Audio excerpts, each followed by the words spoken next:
for a full, if I could show this to you, just yes. Do you just want So I'm going to read that out at the apologies part.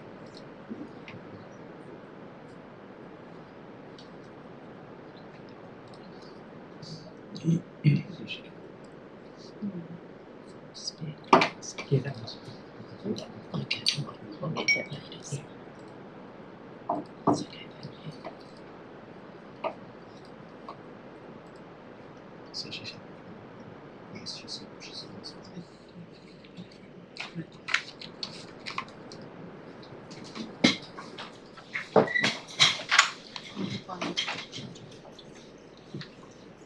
I'm going to fine, mate. I'm going to Jack goodbye. Doesn't go with my tie. Welcome everybody to the Ordinary Council meeting being held on Tuesday, 24th of February by Indy. I'd like to begin with the Kaurna acknowledgement. The City of Prospect acknowledges that we are on the traditional country of the Kaurna people of the Adelaide Plains region, and we respect elders past and present. We recognise and respect their cultural heritage, beliefs and relationships with the land, and we acknowledge that they are of continuing importance to the Kaurna people living today. And now the Council pledge. We seek wisdom and understanding as we face the duties of our united task, praying for the peace and prosperity of our city. Thank you.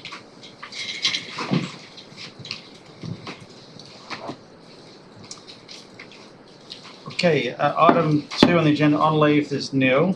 On 3, we've received apologies from councillors Twee Nguyen and Trin Nguyen. Trin has asked me to read out a message that she sent through, just confirming with the CEO that she's approved and asked me to read it out as opposed to me choosing to.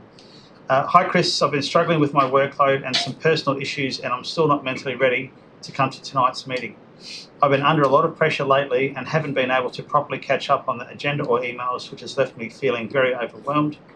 Unfortunately, I won't be able to attend tonight's meeting. I hate feeling like I'm letting everyone down, but I don't feel in the right space to contribute effectively this evening.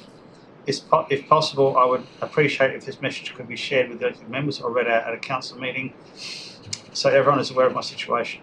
I'm hopeful that I'll be back to catch up and be back to council duties again next week. Thank you in advance for your understanding, Trip. Item 4 on the agenda, indication of intention to declare a conflict of interest. Is anyone intending to declare a conflict of interest? Item 5 on the agenda, confirmation of minutes from the previous council meeting. Do I have a mover? Councillor Backer, would you like to speak to the motion? Question, yeah, there was actually an error in the minutes. I usually checked on that thoroughly, but yeah, it said regarding data sharing, it said Minister of Minister. I'm just wondering which minister it is. See that? So it was, yeah, incorrect on the notes. So is it Minister of Planning or the Minister of Data Sharing? This Could be incorrect. Just put it up right now.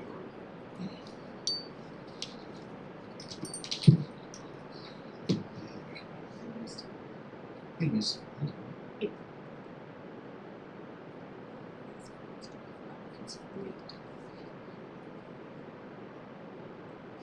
I think we have an It answer does coming say up. that. It does say that. I believe it's the Minister for Planning. Minister Pearce, can you clarify? It is the Minister for Planning. Minister for Planning, so we can make that amendment to the minutes on confirmation.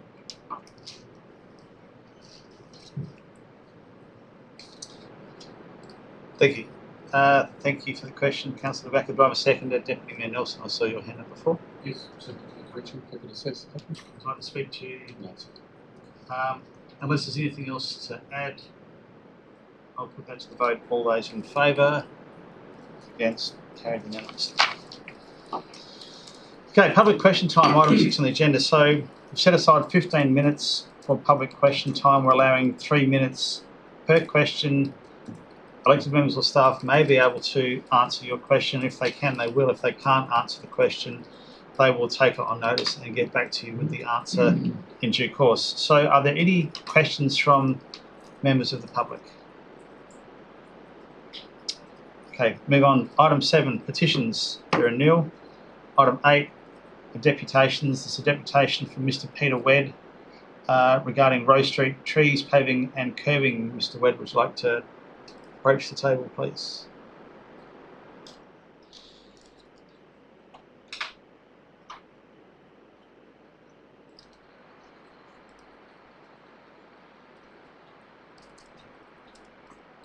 Just for the purposes of minutes, your name and your suburb, please. I'm new in. Thank you. So you've got 5 minutes, and I'll just get my Mel will get her magic clock out, and I'll give you 1 minute warning if we hit the 4 minute mark, Mr. Webb. Over to you. I had out there for 45 years. He put it into free. One fourth, one fourth. The other bank is now. You can claim free, but I didn't. The wrong spot. The packet I put in free. It's not where we got. Yeah, it's moved up for the finance fund.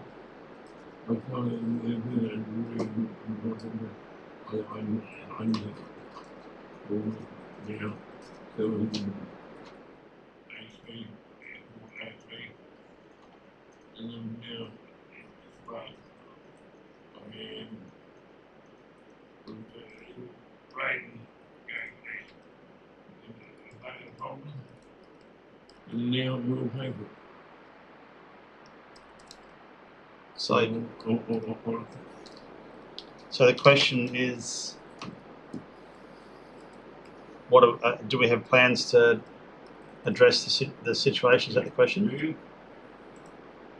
Oh, I'm going to have to take that on notice. See, I believe Sam Glenn met with Mr. Wedd on site. Should we invite Sam to come forward for a quick chat on the subject? Yes, Mr. Delano, did you recently meet with Mr. Wedd and discuss his concerns?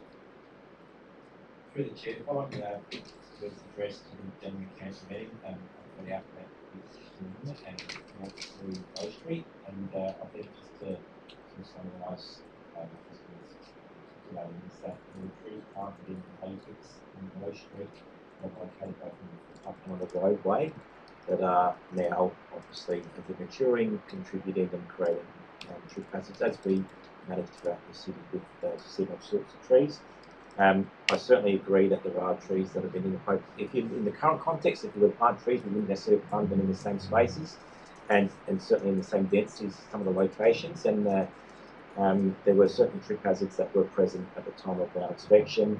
They've been collated. Our maintenance staff are in the process of addressing them. From our proactive precinct approach, we are not shifted there for some time, so we are seeking to certainly catch that very quickly.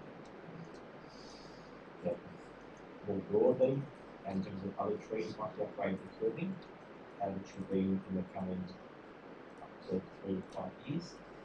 In that sort of time of bluestone curbing, we look to address. There's going to be a need to work through some of those trees, and there may need to be some removals to facilitate that. But in summary, yes, there are some tree hazards. Yes, we've got them programmed for repair. Yes, there are trees that probably in the current context wouldn't have been placed there, but we're now sort of, I'll say encumbered, makes probably not quite word. We have very mature trees in Low Street that are in the roadway and on the footpaths that we are managing in accordance with our other trees. Trees. Mr. Wedd, any further questions? You have a little bit of time left. What are we talking about? Is done now. What are you going to do now? No. Yeah, it's the mess. Okay. Straight in the mess. When you be there, I annoyed me. Well, now I'm in for on here. It's one of them. Them trees are good.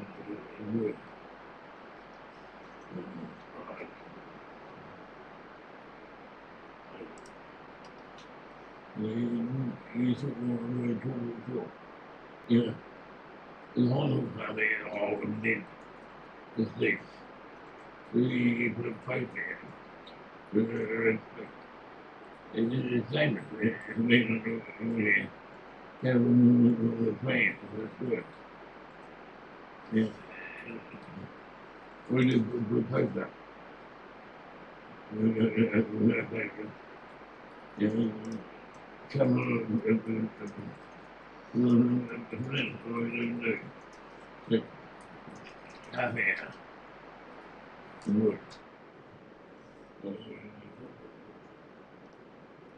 You've got a minute left if you've got any further questions. I think what I heard from Mr. Dolina was that with regards to the trip hazards and those sorts of issues, he's agreed that they need to be resolved and they've been programmed in to happen. No, that's not what he said. We don't have a date for it, do we, Sam? But it's Imminent. imminent. Yeah. What does imminent mean? Just in, is it a month or 6 months or 3 months? In the or next 4 weeks. in the next 4 weeks? Thank you. Okay, thanks very much, Mr. Wood. Item 9 on the agenda, questions without notice. Councillor Back. Yeah, I've got a couple of quick. One just responds to governance. We've got a letter in front of us. Are we able to refer that during the course of the meeting, or is that confidential until such time we're allowed to talk to it? Oh, yeah, that one straight to you. Through you, Mr. Mayor, we had planned to table it as part of the first item, and my understanding is from a governance standpoint, Councillor, you were essentially prohibited from talking until then anyway, unless the Mayor was to allow you to address it now as a part of the question without notice. And I would further say that if you are going to ask a question about that letter, my suggestion to you, through the Chair, would be to wait until the item reaches there. Oh, just clarifying, that's fine. I have got another question. It was just in relation to there was a ABC media release this week. I think there was some mention of the ABC precinct, and the Mayor was on radio on I think it was the 18th of February. And obviously it's very exciting because it's one of the most significant sites, and I know it's part of our economic development plan. I was just wondering, would the Mayor be able to talk about his vision for the site, just for, because we haven't been briefed on it yet, that's all. I mean, there's a few ways I can answer that question. The first one is that I don't have a vision for the site because it's not up to me necessarily. What I did say during the interview is that the building itself is a reasonably good example of Brutalist architecture. It was opened by Gough Whitlam. It's late 60s design. There's some interest from a heritage point of view, not to the extent where they would want to lock it down and prohibit anything happening to the site. Given that there's around, I think, 25,000 square metres of land around that site, it seems, if it was up to us, ideal and opportune to master plan that site and to look at how we can incorporate the building that's there with either broadly a new residential community or revisit some of the ideas we've had in the past regarding an innovation precinct, or indeed consider a more specific use for it, and maybe, as I mentioned in the interview, again, just off the cuff, given the AUKUS program going over the next however many years, it could be an ideal off-site location for an administrative hub for that program. So what I did say was that I couldn't see a day where we would consider knocking the building down, and under any circumstance it would need to be master planned well in advance, and through that process we would consult with the community and take on board their input and then come up with the right thing to do for and on behalf of the community based on not only that input but the input of experts in that space and the people around the table. So that's what I would see as my vision for it. There was a mention of another 3,500 people living and working and enjoying city prospect. Was that specifically on that site, and where did that number come from? The number didn't come from anywhere specifically. I'm just trying to work out if you think I've got access to some information you don't have, Councillor. Is that what you Well, think? that's what you. No, it was just that was what was in the radio interview, and why I asked for a transcript. So that's what was said. Did you listen to the interview? Yes. Did you get a transcript? No, I requested one from the administration. I'm sure that'll be forthcoming. So as I said, I don't have a number in my mind as to how many people might. If the number might be 5 people, we might build 5 super penthouses there and sell them at $10 million a piece. I don't know. It's not up to me. They won't be moving out for 5 years, and we would have to lobby for rezoning. We'd have to look at infrastructure required to build a community there, both all the standard underground stuff plus things like technology infrastructure, and it could be anything. Yeah, so it's not up to me. I don't have a secret plan to build 3,500 single bedroom apartments or the other end of the spectrum either. Any further questions, Councillor Greg? Thank you, Mayor. I've just got 2, both in relation to the new FOGO trial. So in terms of the new trial and the rollout, can someone confirm for me whether commercial landlords, either of our tenants in those commercial properties, can opt out of the trial? So yeah. Through the Mayor, short answer is no, and the reason for it is that under South Australian legislation there is no requirement for councils to provide a municipal waste collection service for commercial properties. This council does facilitate free bin systems for each commercially rateable property. As a general rule, that's within our curbside waste policy. However, under the protocols that we've adopted for the FOGO trial, and that was in place with the first phase rollout, we have prohibited businesses from opting out, and primarily because the law allows us to do that. Just 2 other questions. Just in relation to the first trial, do we have much feedback from commercial businesses? Because I've had some contact me about this rollout, I didn't on the first one. Do we have much feedback from commercial landlords in the first rollout? So yeah. Mr. Delaney, do you have any information or recollection of that? Through the Chair, more recently there's obviously been some response and complaints from the some businesses that are involved in this phase 2 rollout.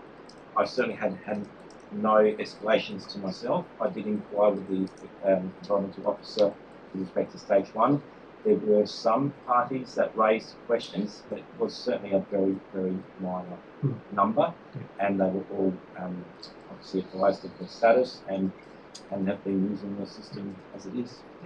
Third question is, so going back to my first question, for those commercial properties that don't have a green bin, and I could almost say, or a yellow bin, but they only have a red bin, which they use now, and probably aren't recycling, are we going to provide them with a full suite of bins, even though it sounds like we don't have to, but are we going to do that if we're encouraging them to be part of, or in fact compelling them to be part of the country? What would standard practice be, CEO? Honestly, I'd have to refer that to Mr. Delaney. Mr. Delaney, you have to answer the question. Through the Chair, can I just have a question? Yeah, so basically, if we've got a commercial tenant, and at the moment they have a red bin and they're using it for everything, and we're saying we're now part of the FOGO trial, will we supply a green wheelie bin and a yellow or a yellow wheelie bin for them to recycle their waste? Because even though we don't have to, we as a practice have, and if we're asking them to be part of the FOGO trial, they can't do that without a green bin, is the logic.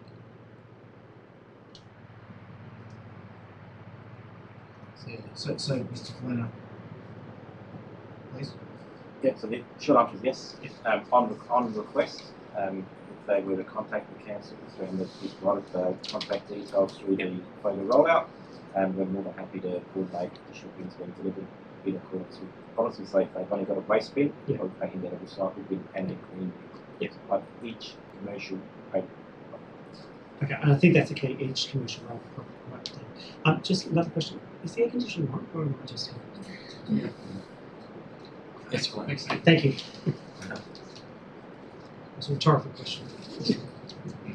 There's no thing on my agenda for rhetorical questions without notice, Well, then I'll withdraw. Councillor Groot, so I I'll won't withdraw take the that question.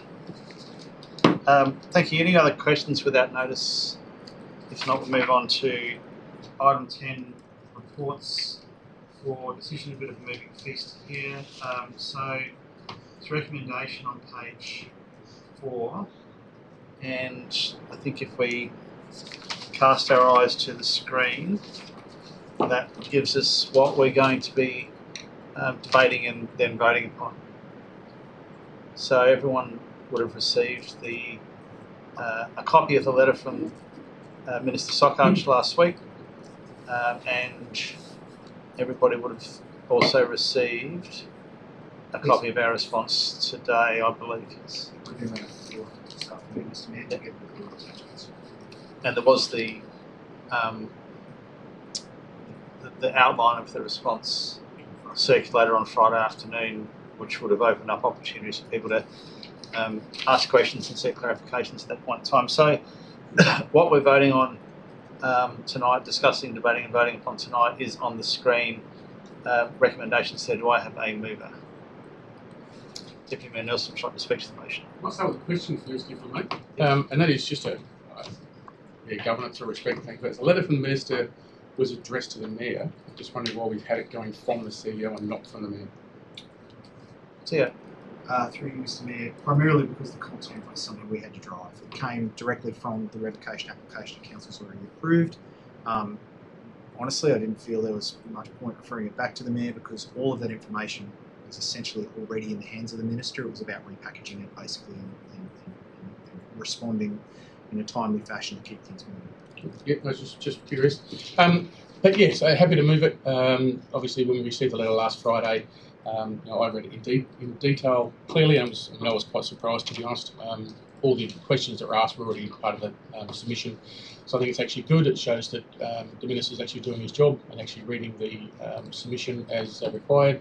Coming back to us with some questions, I think is just prudent, him being prudent. I think the response that we've got, that we've received this afternoon is perfect. Addresses all of his concerns, and yeah, very happy with it. Thank you, Deputy Minister. Do I have a seconder? Councillor Stanton would like to speak to the motion. I will second it.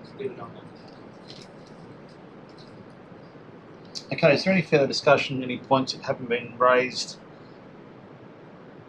Councillor Groot. Oh, thank you, Mr. Mayor. Just a question and then a statement. So I'm a little perplexed that we did rush off a letter so quickly, given we're a caretaker, because the Minister will not see that letter until after caretaker. So what was the rush and get back to Australia? Just to clarify, you said we are in caretaker. Sorry, we are not in caretaker. Sorry, unless state it's something we don't government know. No, surprise. No, sorry, let me rephrase the question. So state government is now caretaker. I presume that means that the Minister has been effectively relieved of his ministerial duties apart from things that have to go through, a little bit like our caretaker. So I'm just not sure why it had to go straight away back to the Minister. And that's question one. Question two, which is related, is what can he do about it now, between now and the election? I'm not sure whether there is an answer to that question, but I will give you my thoughts. I don't know the technicalities around caretaker, but I would expect that members of Parliament are still doing large tranches of their job. They're not able to come out and make the commitments regarding funds that they might put forward to certain projects and the like. But I'd be very surprised if they're fishing on the River Murray to the next month. I suspect they're still doing large aspects of their job. CEO, you've got a more formal and technical answer?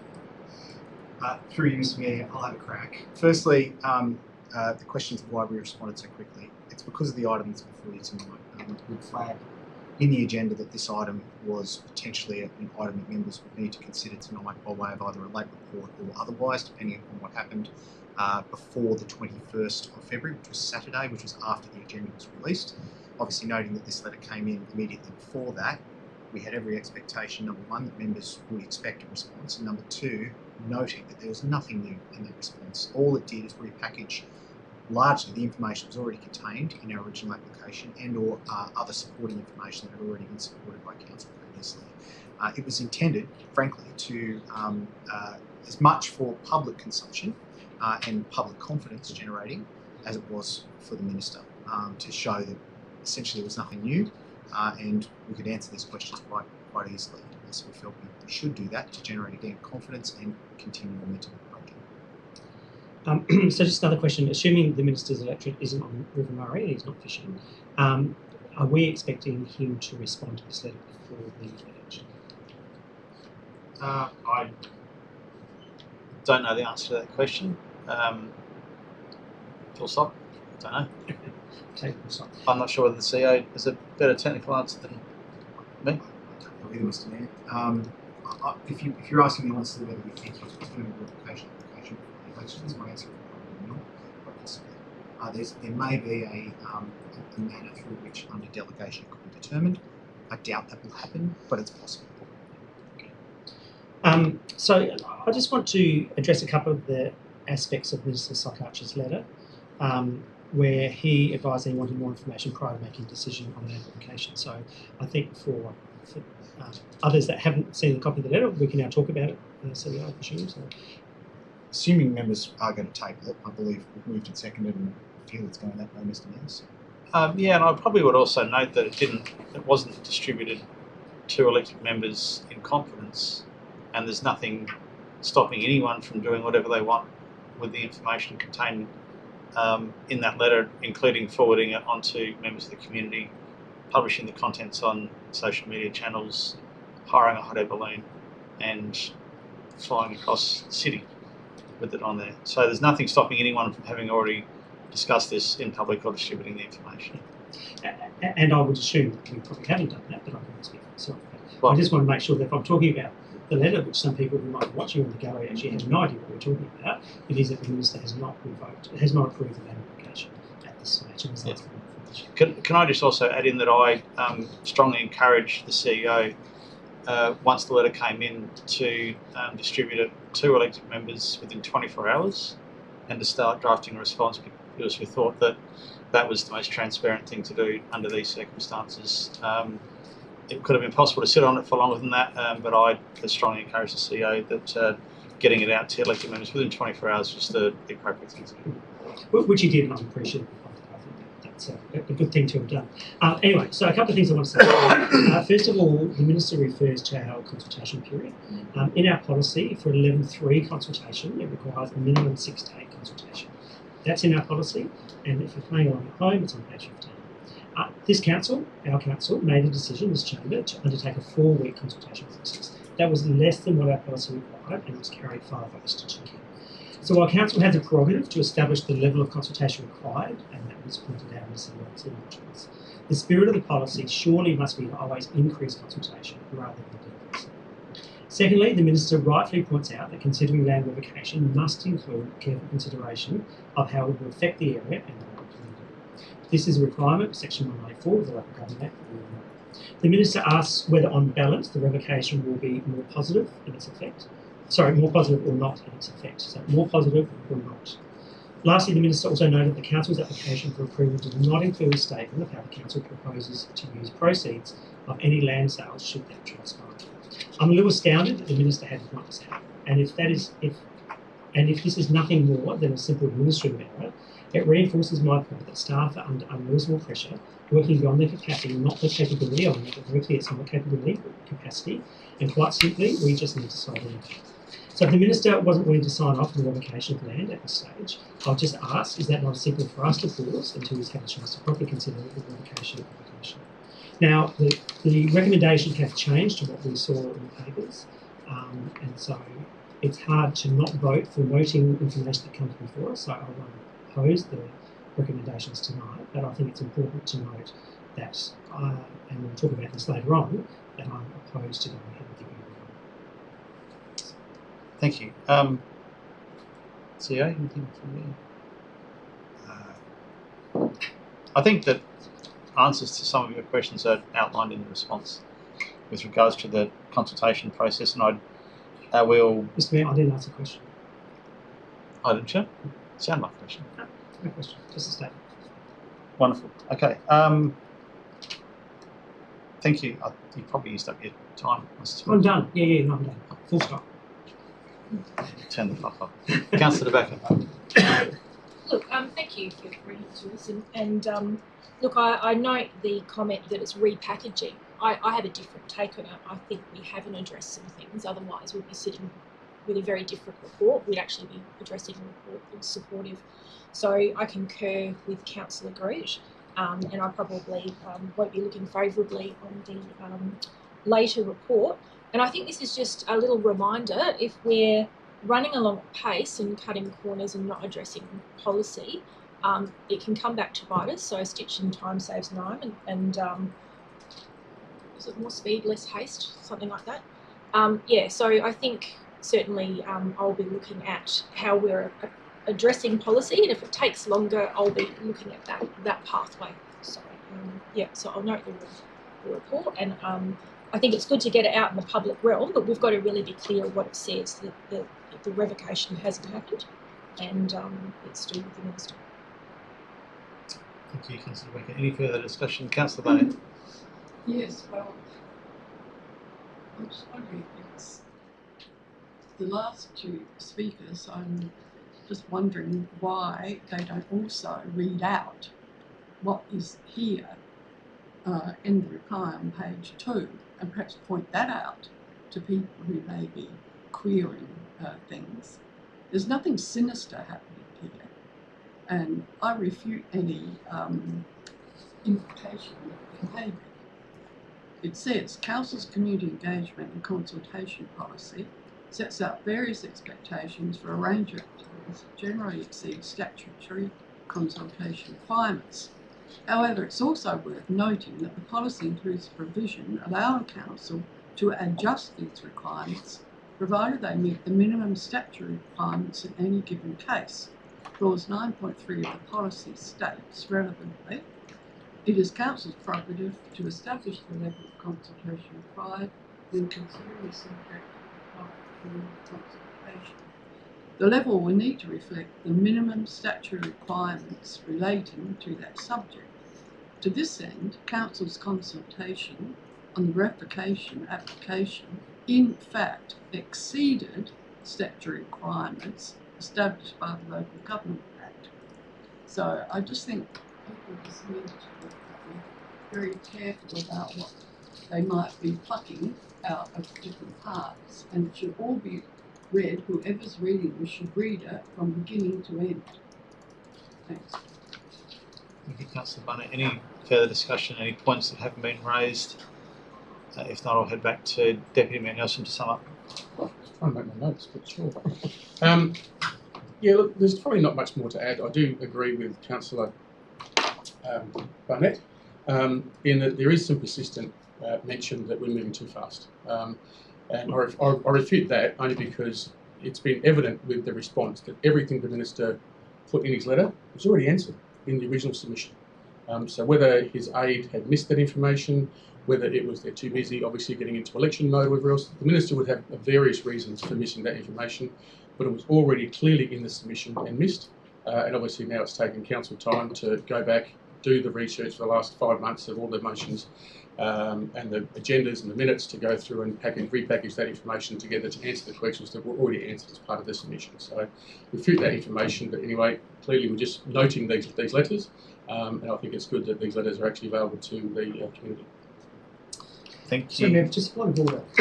Are we taking out the word placeholder in the title and in the item 1? I'm just not sure that that's... It doesn't make any sense if you read this historically.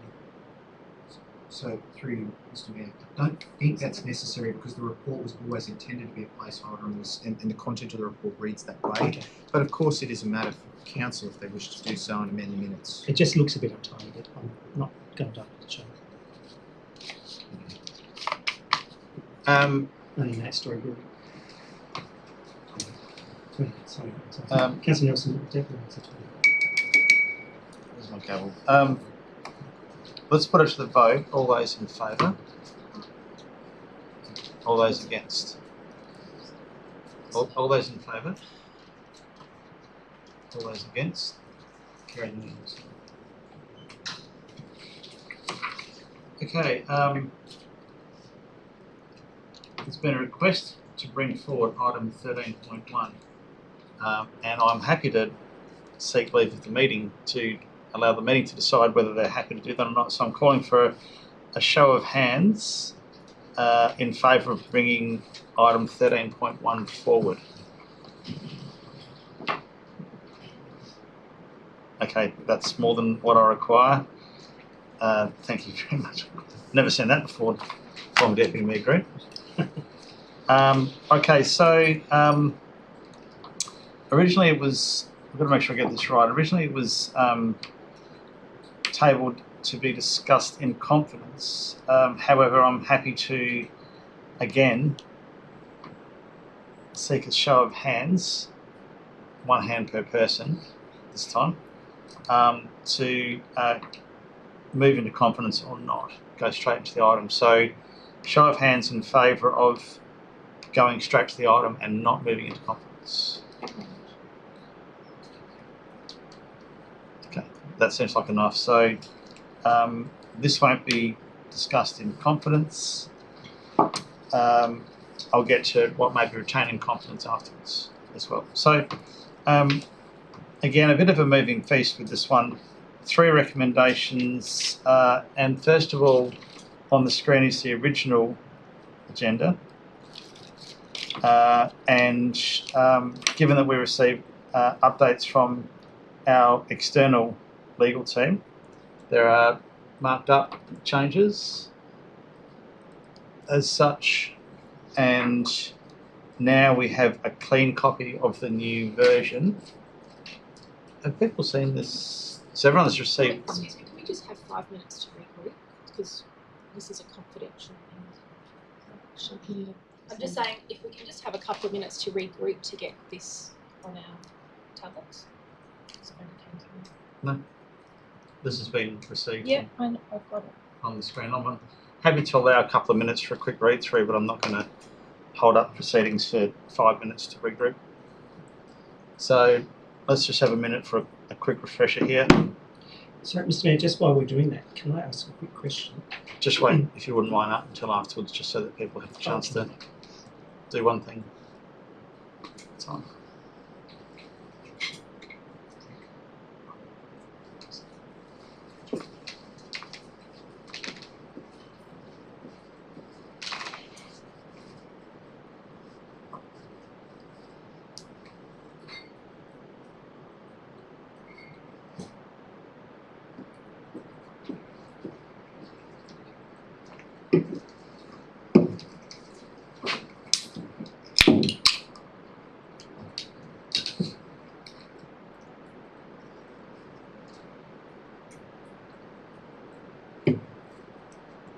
Okay, so we have recommendation on the screen. Excuse me, Mr. Mayor, can I ask a quick question? You can ask the question. I can do that now. Yeah. This is now a public document, correct? Yeah. So, is there any way we could upload this to our portal now so that people could see it if they so choose to? I don't know how practical that is right now, but we are debating something that has not been in the public domain, which is very unusual, highly unusual. Well, we could always discuss it in confidence if you prefer. Well, we could. But we decided not to. I do not know the answer to that question. I suspect that the answer is with the CEO. Through you, Mr. Mayor. Look, I understand the complexity of our Sprout-based website and how difficult it is to do something like that quickly. We may be able to, subject to Ms. Taylor's and Ms. Veronio's thoughts, possibly put it on Facebook. I don't know the answer to that. Is there a practical way that we can consider some way to make this public in the next 5 to 10 minutes?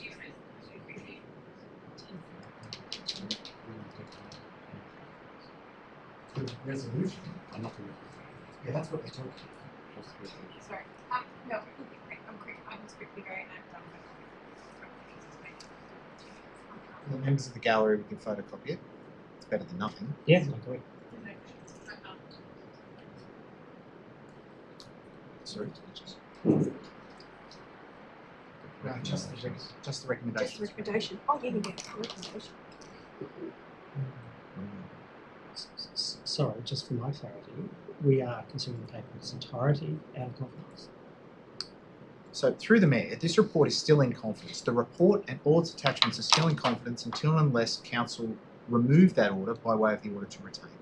And that's not going to happen until after the matter is debated. This recommendation, of course, is now on screen, so clearly it's a public document. We can give that to the members of the public here, but not the report, not until Council consider that by way of the order to retain.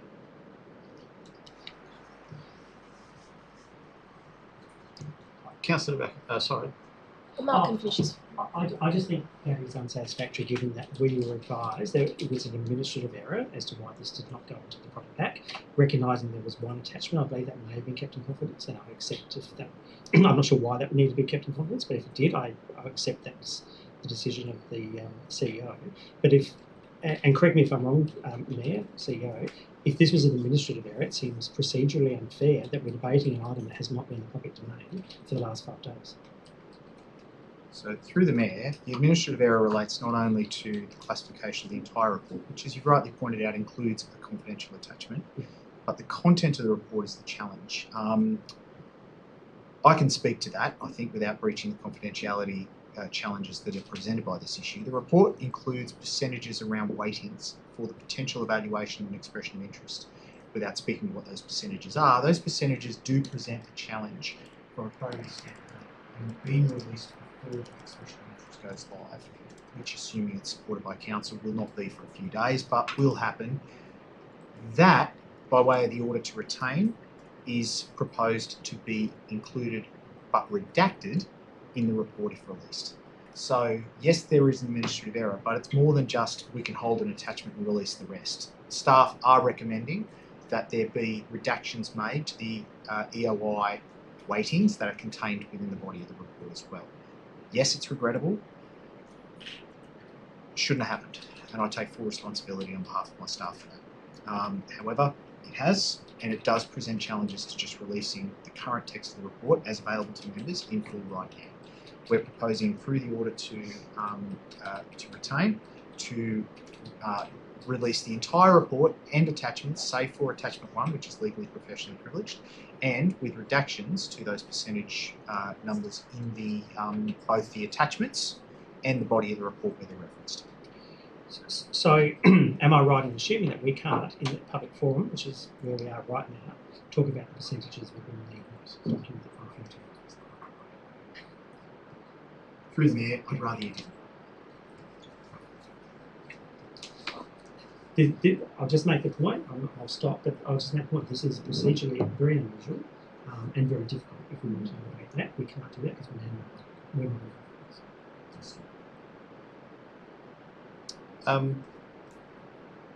Just checked with the team leader of governance. Do you have any concerns with this from a governance point of view, team leader? Through the Mayor, it is, as acknowledged by Councillor Groot, unusual, but for every report that is presented in confidence, whether through error, unfortunately, or not, members have the option to choose to go into confidence or not.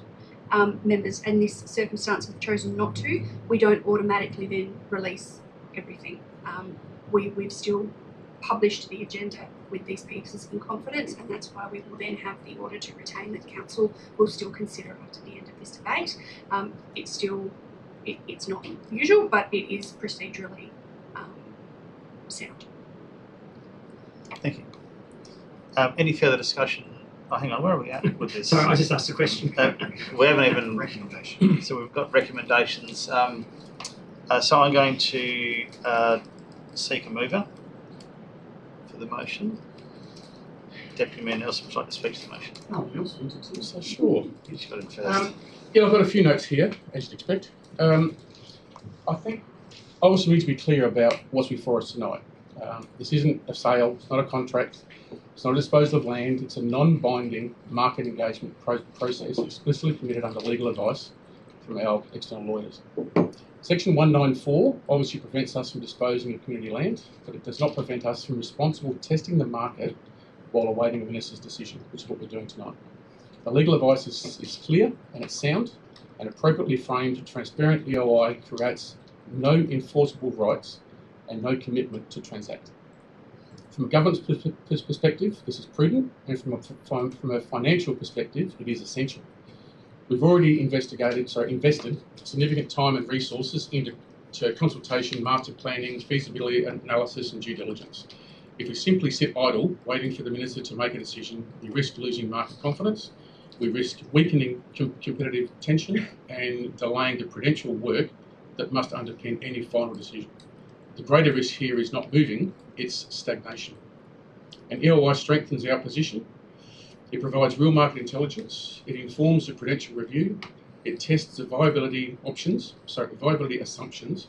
It ensures that when and if revocation is approved, we are not starting from scratch. If revocation is not approved, Council simply retains full discretion to cease or reconfigure the process. That is a safeguard built into this approach.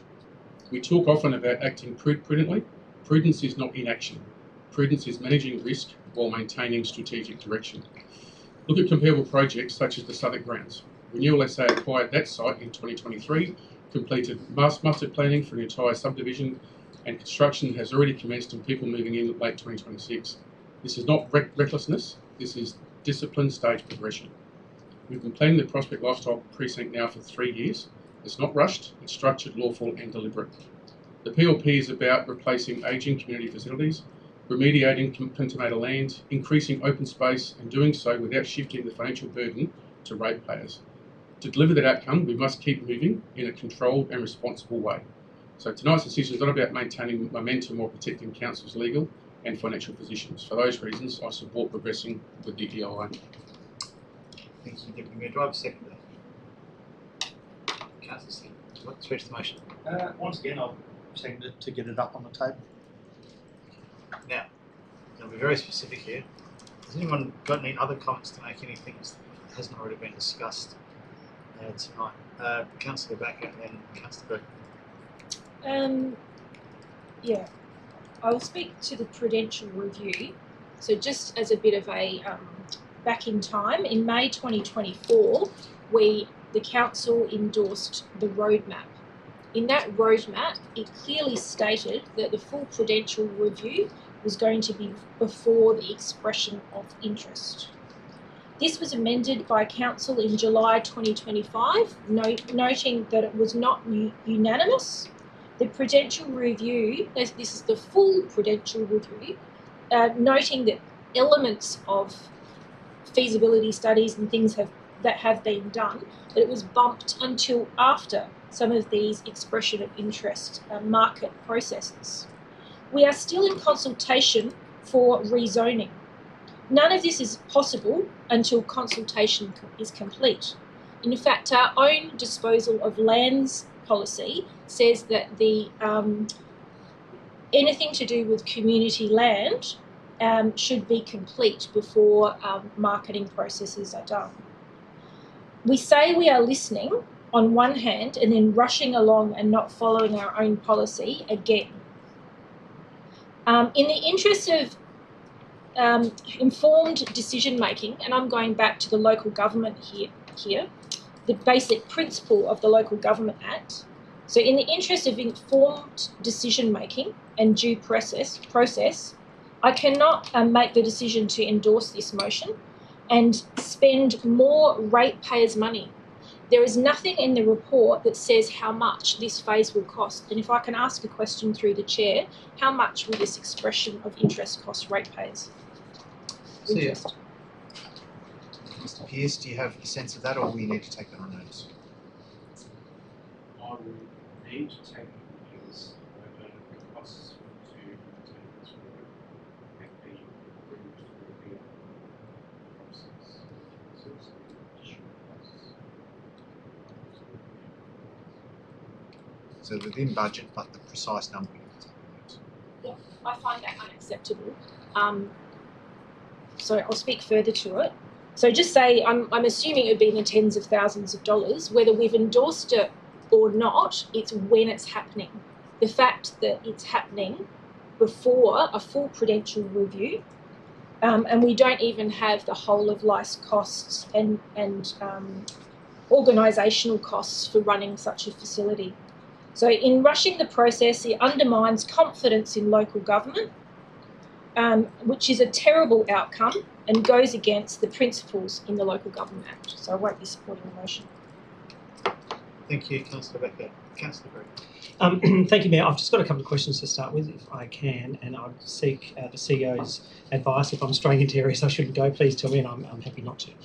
The first question is around the EI panel, and the question is whether there is a risk that we'll be criticised of not having a balanced panel, given that everyone on the panel has been intimately involved in the project, that's a tick, but we have no one absolutely external on that panel. External to council, yes, but not external to the project. So my question is there a risk that we may be criticised for not having a properly balanced EOI panel? Is that to me or to you or through you? That's your call. Look, I think we're possibly going to be criticised either way. I think people can make a case to say you should have people who have an unbiased view, and then there are those who say, well, what would they know about the details and the in-depth aspects of the project? So I think it's possible to get criticised either way. I don't know whether there's a typical construct for a panel such as this that we could refer to from a precedence point of view. If there is, and if there's a consistent precedence that says under these circumstances you must, there's no terms of reference for a panel like this, that such as we might have for the Audit and Risk Committee or the COPDR or the CAP. So there's no terms of reference that says, as far as I know, this is what a panel of this nature should look like. And I suspect that the panel has been constructed to contain experts with various deep understanding of different aspects of this project in order to be able to provide their depth of knowledge and properly guide us in this process. That's my answer. CEO, is there anything you'd like to add? Through you, Mr. Mayor, only a couple of things. Firstly, we're very keen to include the broadest range of skills in that panel we can.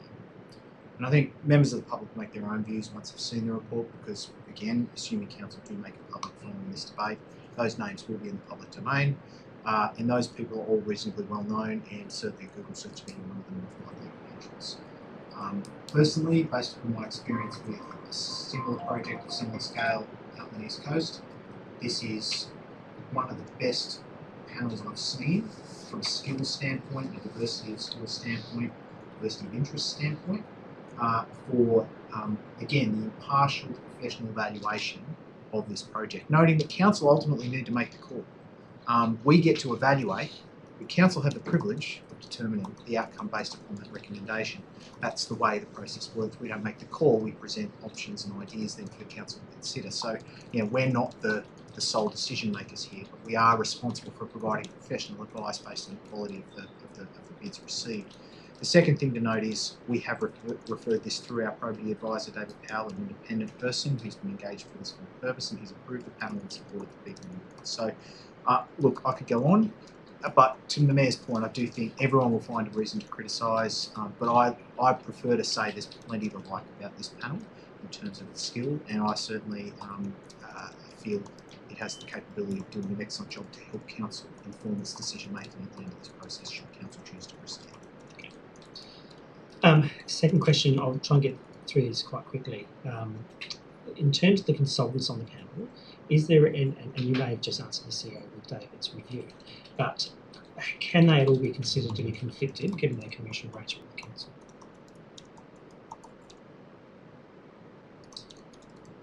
CEO. Through you, Mr. Mayor, I think the question of conflict relates more to potential bidders than it does to council. They're engaged to deliver for council in the council's best interests. That is their contractual obligation. Should they fall short of that by breaching that obligation and expose themselves to significant commercial liability. Noting again, I think the potential for conflict in each case relates far more to the potential bidders. And in that regard, every one of the members of that panel has had training, with one exception that will happen very shortly, and certainly before the EOI proceeds. The training has covered off in depth on conflict of interest provisions and requirements and the need to report these, as well as potential management strategies that may include, in extreme circumstances, that person being excluded from the panel, or certainly being excluded from considering any conflicting bids. Okay, thank you. Once a process concludes, will elected members see the detail sitting behind the decision, including the bids themselves, or just the final determination? I would pass that to the CEO, but on the way through, I would say I'd hope that we would, and I'd expect that we would, to be honest. We do that for many other aspects of what we receive as recommendations. I'd suspect that it would remain in confidence. However, I'd be surprised if we weren't privy to the scoring metrics, if there are people who are put forward as successful, how that was arrived at, and yeah, I'd be very surprised, CEO. Anything else? Through you, Mr. Mayor, I believe we have a confidential workshop scheduled to give councillors the opportunity to interrogate those matters. Mr. Pearce, what are your thoughts in terms of how you plan to present the outcomes of the ELI to council? Through the Mayor, I might also ask Mr. Anderson, our advisor here also to add. But my view is that the process will be quite thorough. We'll avoid that process in the detail around rationale will be very transparent and communicated, and the collective outcomes of recommendations, questions can be asked and we can talk about all of that. However,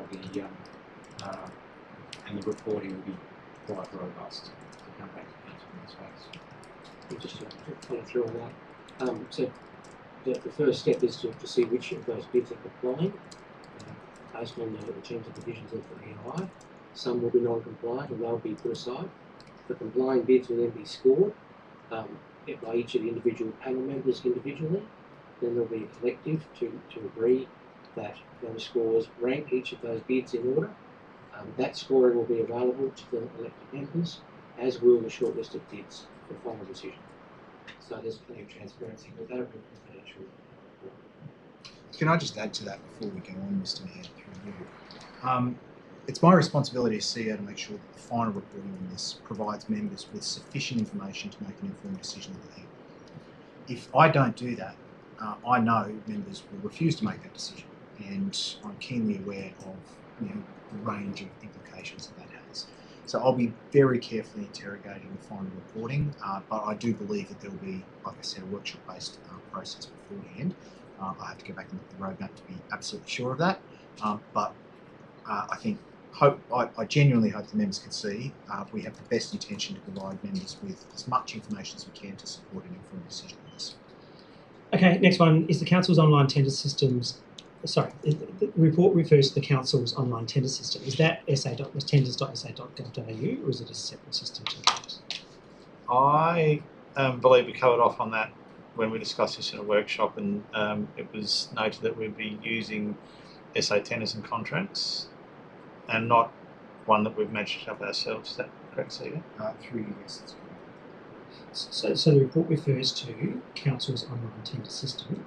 Is that tenders.sa.gov.au? I think I just answered that question. I'm sure you did. Yes. As far as I know, CEO? Yes. Yes. Thank you. Will the probity advisor attend the ELI meetings? CEO? Yes. Thank you. And can we take it apart? No. I'm not going to take it in parts. There's multiple aspects to this motion, and I'm concerned that there are potentially interdependencies. If we take it in parts, we may inadvertently open ourselves up to legal risk. You might have thought I was going to ask that question. Sorry? You might have thought I was going to ask that question. No. That's a shame because item 1 and 2, I would have probably supported, but so be it. As I've said before, I want to be very clear at the outset that my position tonight is not in opposition to improvement, renewal, or better facilities for Prospect. I recognise the ambition of the Prospect Lifestyle Precinct and the work that's gone into it. My position is to the timing, the process and the government risk inherent in what we're being asked to approve tonight before land revocation has been submitted by the Minister. In fact, this feels a little bit like sending out the wedding invitations before the engagement has even happened. Under Section 194 of the Local Government Act, revocation of community land requires prior ministerial approval. We know this. Our December 25 report makes it explicit. On page 5, it talks about any revocation of community land classification requires prior approval from the Minister for Local Government. Page 14 says Council cannot enter into any agreements prior to receiving ministerial approval for the revocation of community land.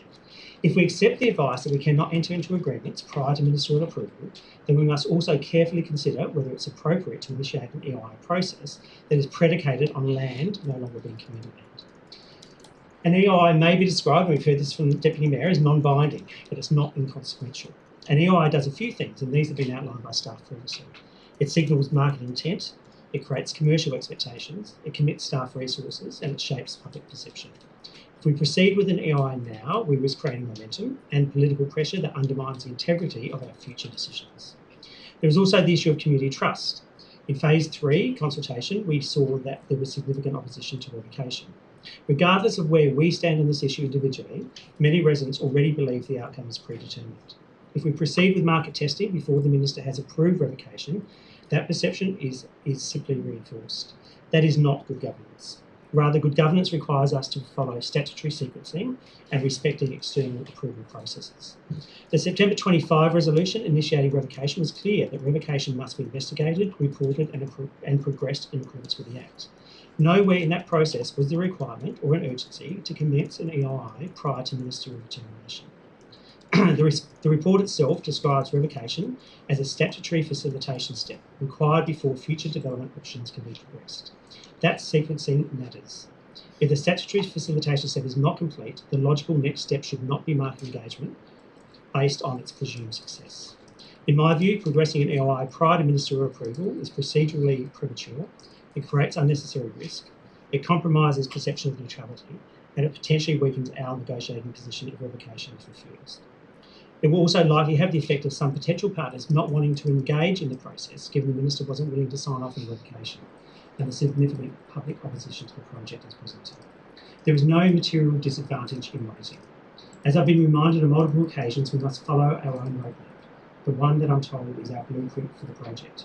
That blueprint clearly required land revocation to be approved by the Minister before going out to an EIA.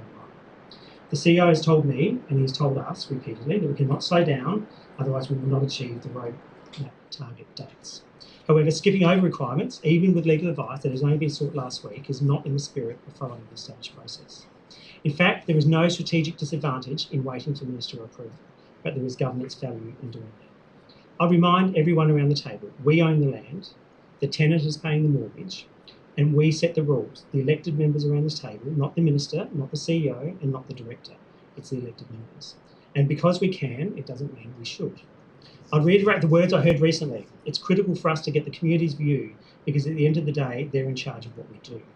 And for those reasons, I don't support progressing the EIA prior to ministerial approval for the community land revocation. Thank you. Councillor Wood. Any further discussion, any points that haven't already been made that people would like to make now? If not, I'll head back to the Deputy Mayor for... Sure, just make it short and sharp. Just to reiterate, I do strongly believe this is the most responsible action in order to keep the momentum of the PLP, keeping in mind it doesn't commit council to anything, but learning more about the best options and financial requirements of the project. Again, we're not selling the land, we're not entering a contract, and we're not entering into any agreements. This is market testing at this stage, and it's prudent. Who's to say that developers investigate our concepts and deem them unviable? Who knows? We might have a number of different options. So I think as previously discussed in this room, this EIA is actually required to be completed prior to undertaking a financial review so as to inform total costings and viability of the project rather than using the current forecast costs of a concept. So I think it's prudent that we do this. Again, we're not entering into any contracts or agreements, and I just think it's the right thing to do. Thank you. Before we put it to the vote, I will indicate that I'll be voting in favour if it's a split vote. So let's put it to the vote. All those in favour? Against? Motion carried. Hang on, that was a split tie for who called the division. Do we need to note specifically the episode? Who wants to help call the division and of you two guys? Mark gets the other one, just let Alison do it. Well, we So could have had Alice- 6 if you take it. Missed opportunity, I suppose.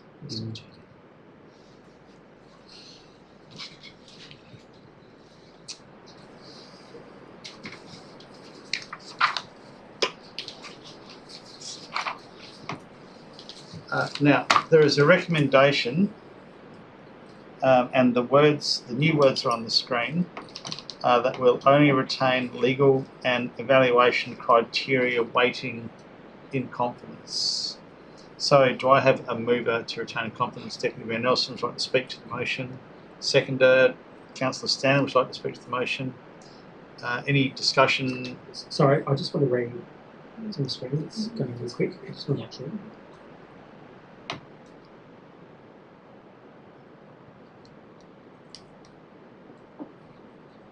So just let me go back to my attachment. Legal advice. Okay, so it's just the legal advice and the criteria ratings. That's everything that's covered by the confidential. Legal advice and evaluation criteria weighting. Retaining confidence.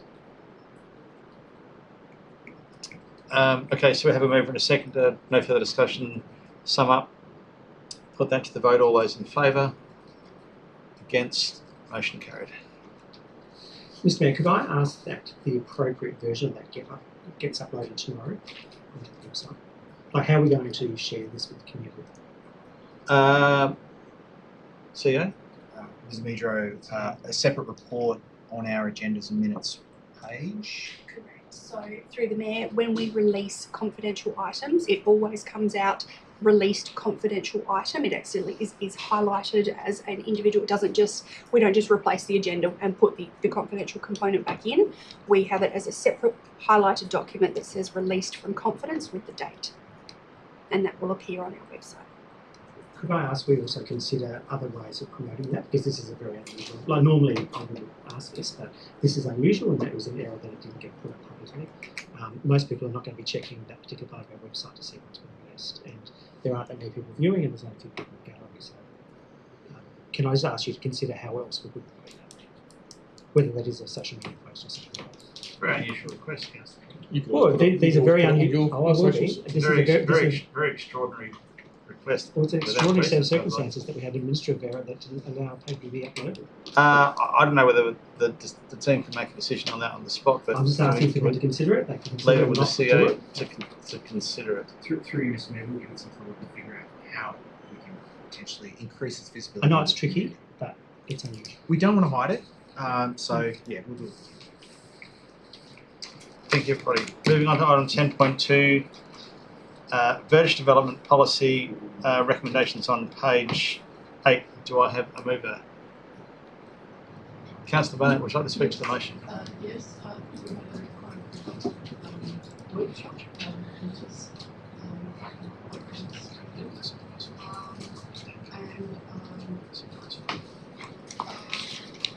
yes, with part 3 particularly, and hopefully, seeing there wasn't much success with the previous one that we had where it was, 50-50 with the loan and whatever. I'd be very pleased to see that we can give this a go and see if we can get, encourage more people to, and we also compared it and that with 2 other councils, policies on that, and so I think we learned a few things from the comparison. So we can get some up and running and to support. Thank you, Councillor Barnett. Do I have a second? Councillor Group. Yeah, I have a second. Very, very supportive. Thank you to staff for listening to the conversation we had, and I think it's reflected those conversations really well. I just had a couple of questions. So, in terms of the rebate, we're halfway through a financial year. If we start now, I presume the net balance in the budget of the Verge co-contributions is not the full budget. I presume some people may have already spent some of those funds. I can't recall that being in the report. I can't recall us talking about that. But if demand exceeds the budget, is it just a first come, first served basis, or is it going to have some other criteria attached to it? So, yeah. Mr. Delano, have we turned our mind to whether this could apply this financial year, or whether we kick it down to 26, 27? Oh, that's a good question. Or alternatively, if we are going to start it this year, the Council's question whether we feel we have sufficient budget to accommodate potential rebates this financial year? Through them, I believe we mentioned that in the financial application section of the report. The intent would be to transition this as an active rebate as soon as possible. Not immediately, we need to set up some framework associated with that. The answer to the question, we do have some existing capacity within our budget to absorb these costs. Our intention, based on the uptake associated with this, would be we'd go up to the maximum capacity that we have in our budget, and then we would pause the program and seek an adjustment through a BR if it was deemed that successful. Second question is, where a property is sold, and there's previously been a rebate applied, and a new owner comes in and wants to redevelop that verge, can a second lot of rebate be applied? I'd be surprised. I'm not sure that we state that clearly, but I'd be surprised if that's the case, CEO. I haven't envisaged that as a scenario specifically. I think we'd have to assess on face value as to what degree of further improvement we undertaken as to whether it would actually be applicable or otherwise. But typically this would result in a landscape occurring. If it was removing existing landscaping and putting in new landscaping, I think it goes against the intent of the policy and the rebate in itself in terms of seeking to increase amenity and transition a harsh environment to one that's completes whole range of criteria. So, in short, whilst it's not enshrined in the actual report itself, I can't see a case of how it is. I think it's one bit of the policy that's probably a little bit lacking, which is it's not talking about before and after, it's just talking about a rebate. So if you did make a beautiful garden, you sold the house, somebody rented it, someone just neglected it for a long period of time and then want to redo it, the policy as it's written would apply to it's a harsh barren environment for weeds, but 5 years earlier it was full of succulents. Anyway, it's a future problem to a degree. It's not a current problem. Section 5.8 refers to improved permeable treatment. Does this open the door to allowing artificial turf if it was permeable? And now I'm totally against artificial turf, so to the council to my left, and I think we should absolutely hold that line strongly. But in reading it, I just thought if there was a new product which was artificial turf that was permeable, someone could mount an argument to say it's permeable, so what I think it states quite clearly that artificial turf wouldn't be considered per se. It doesn't say that if it was permeable. It's quite clear that it says artificial turf won't be considered. That I'm not an expert in the area, but I thought that was quite clear, CEO. I tend to agree with Mr. Brenner. Through the mayor concur that artificial turf by its construct is actually permeable. So it's a permeable fabric that's over a permeable layer of dolomite sand. So it is permeable in its current construct. The intent of this is effectively allowing for whether it's pebbles or some form of gravel to be placed in that area that's less harsh than effectively a compacted dolomite. Just for clarity, that 5.8 says it must be replaced, as in the artificial grass, with approved permeable treatment. My point is if artificial turf eventually becomes permeable, I don't know if it is or not, that's plastic. But if I think you just said that it was permeable. Oh, it is permeable, okay. So are we listing, okay, that's fine. Okay, I'll leave that. Section 5.15, sorry, I had a long flight today, can you tell? Section 5.15 talks about anyone doing the work holding public liability insurance. What about the owner-occupier who won't hold a public liability insurance product? Yeah, you, Mr. Mayor, I think most owner-occupier insurance does include public liability. So that would cover this, I would given say it's not so. covered. I mean, it would obviously be incumbent upon each homeowner. We're not here to provide insurance advice, but my home contents insurance does include public liability. I'm not sure mine covers my verge. It's not my property. That's a good point. Under contract to council, No, it's not my property. It's your but property you've signed a contract with council. to do some work, yeah. Not to insure it. Anyway, I'll leave you under that one.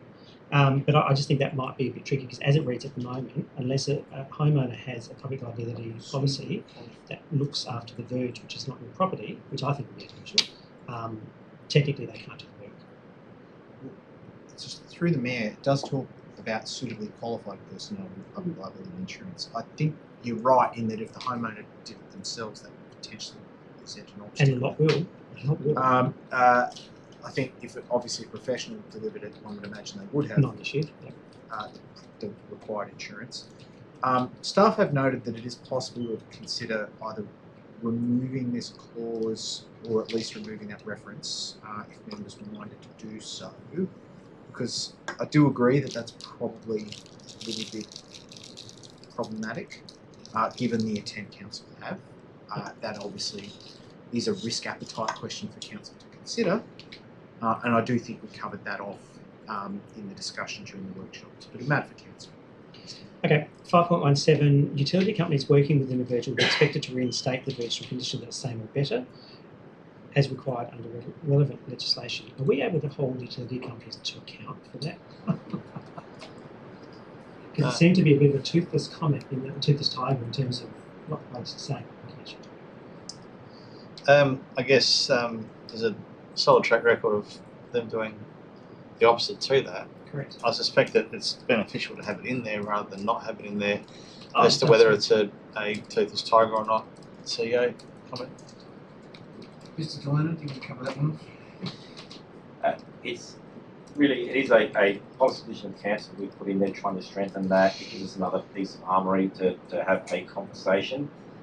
Typically, in those circumstances with public utilities, as long as the council administration are proactive and effective response to that in any of these instances quickly, we can generally have a lot more success with respect to ensuring the reinstatement occurs appropriately. So that's been my experience, and I think that they are open to restoring it back to a satisfactory level as long as you catch it. Yeah. And I think part of that, if I can just say, we're talking about private landowners potentially delivering these works. If they're doing that company with the utility provider, or they're having to engage with the utility provider for the reasons of undertaking verge works, I think that policy is intended to try and create some obligation on the part of the landowner to prompt that reinstatement, if you know what I mean. Try and give them encouragement to work with the utility owner to not leave it in a mess. And so council would be captured by that as well. Well, we're not covering those, Mr. Delano.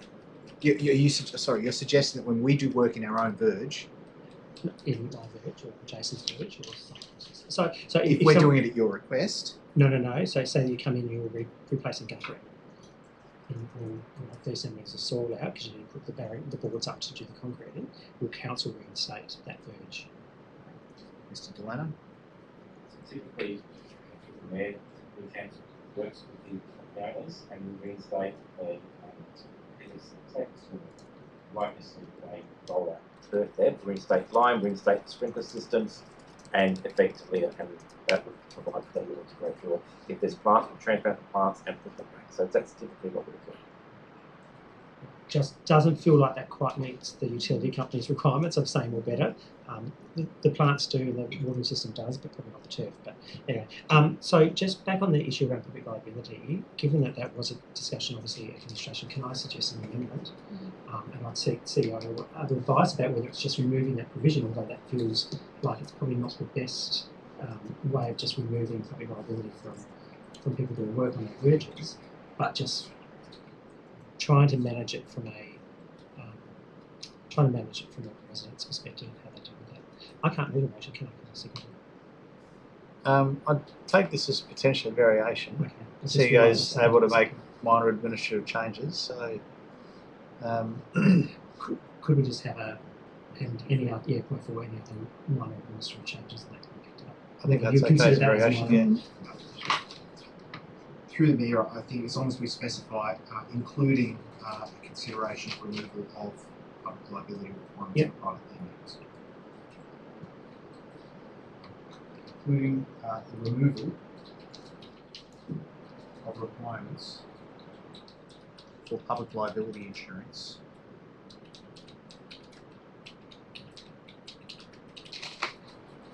for private landowners working within their village. THEIR. Is it this? Well, the verge. I'll know what you're talking about. The verge So- question. Yeah, not any verge, their verge. Which we don't know. Yeah, we don't know. And I think at the beginning of that sentence, please, Gwen, that that council authorised the CEO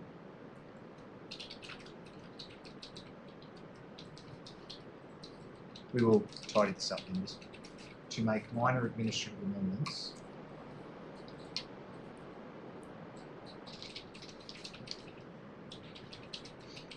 to the policy, comma,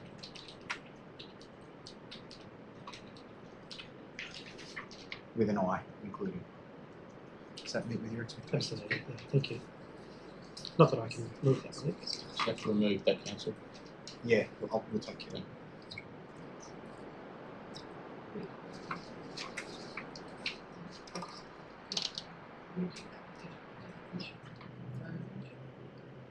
So perhaps we should talk about within the verges defined.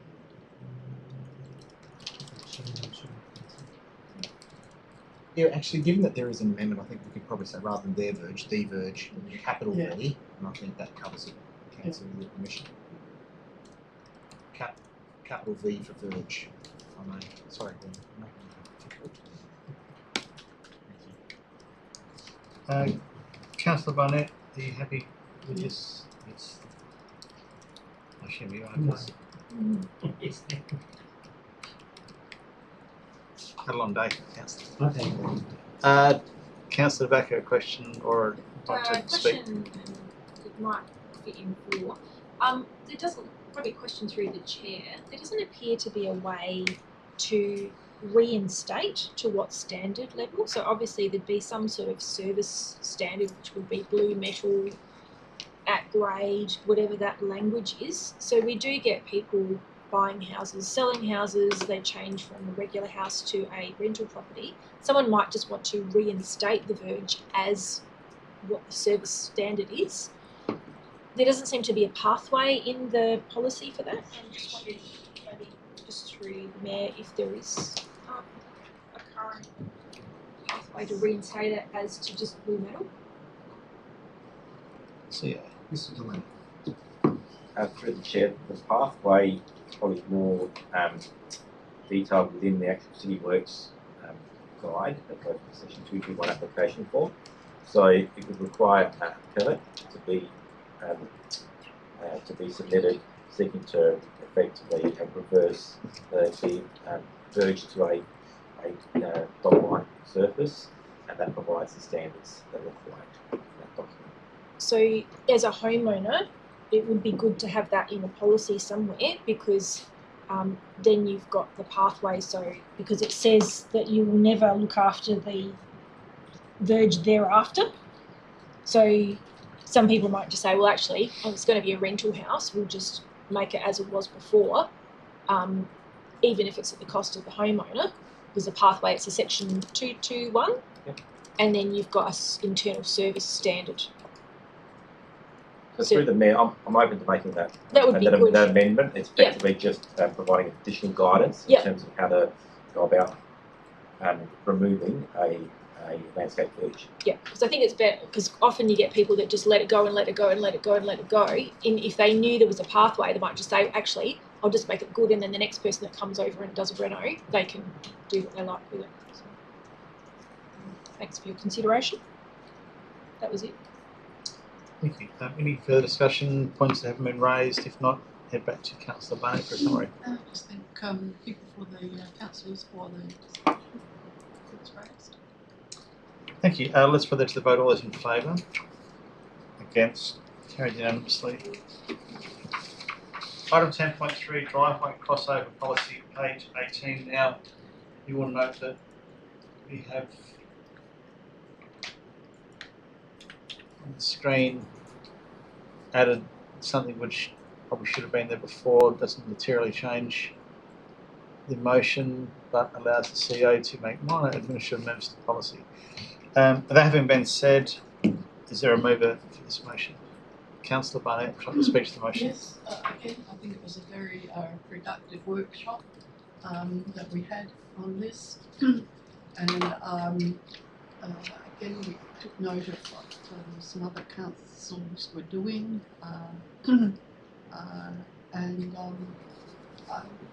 Yeah, sort of tailoring it, I think, to suit some of the matters that presented difficulties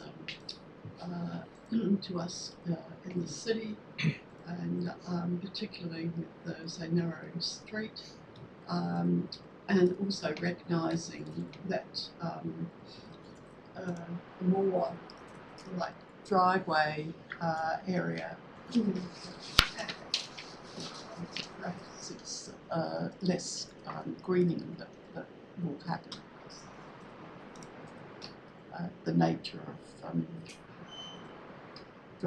driveways are constructed. So I think we covered off on quite a lot of points, and I certainly have no issue with point 5, authorising the CEO to recommend amendments to the policy. So I think I'll drive to elected members. Thank you, Councillor Barnett. Do I have a seconder for this motion? Councillor Standard, would you like to speak to the motion? Well, I think this is a good move forward, and I do like the staggered notion of the policy. I think it's quite well thought out and quite mature.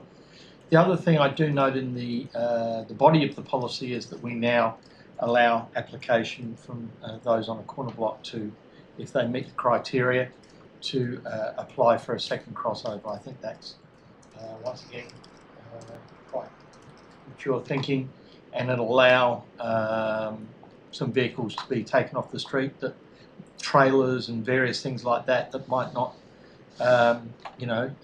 suit the amenity of the area and will be behind a fence or a gate. So I commend the policy to you. Thank you, Councillor Standard. Any further discussion, any points that haven't already been raised, Councillor Baker? Question.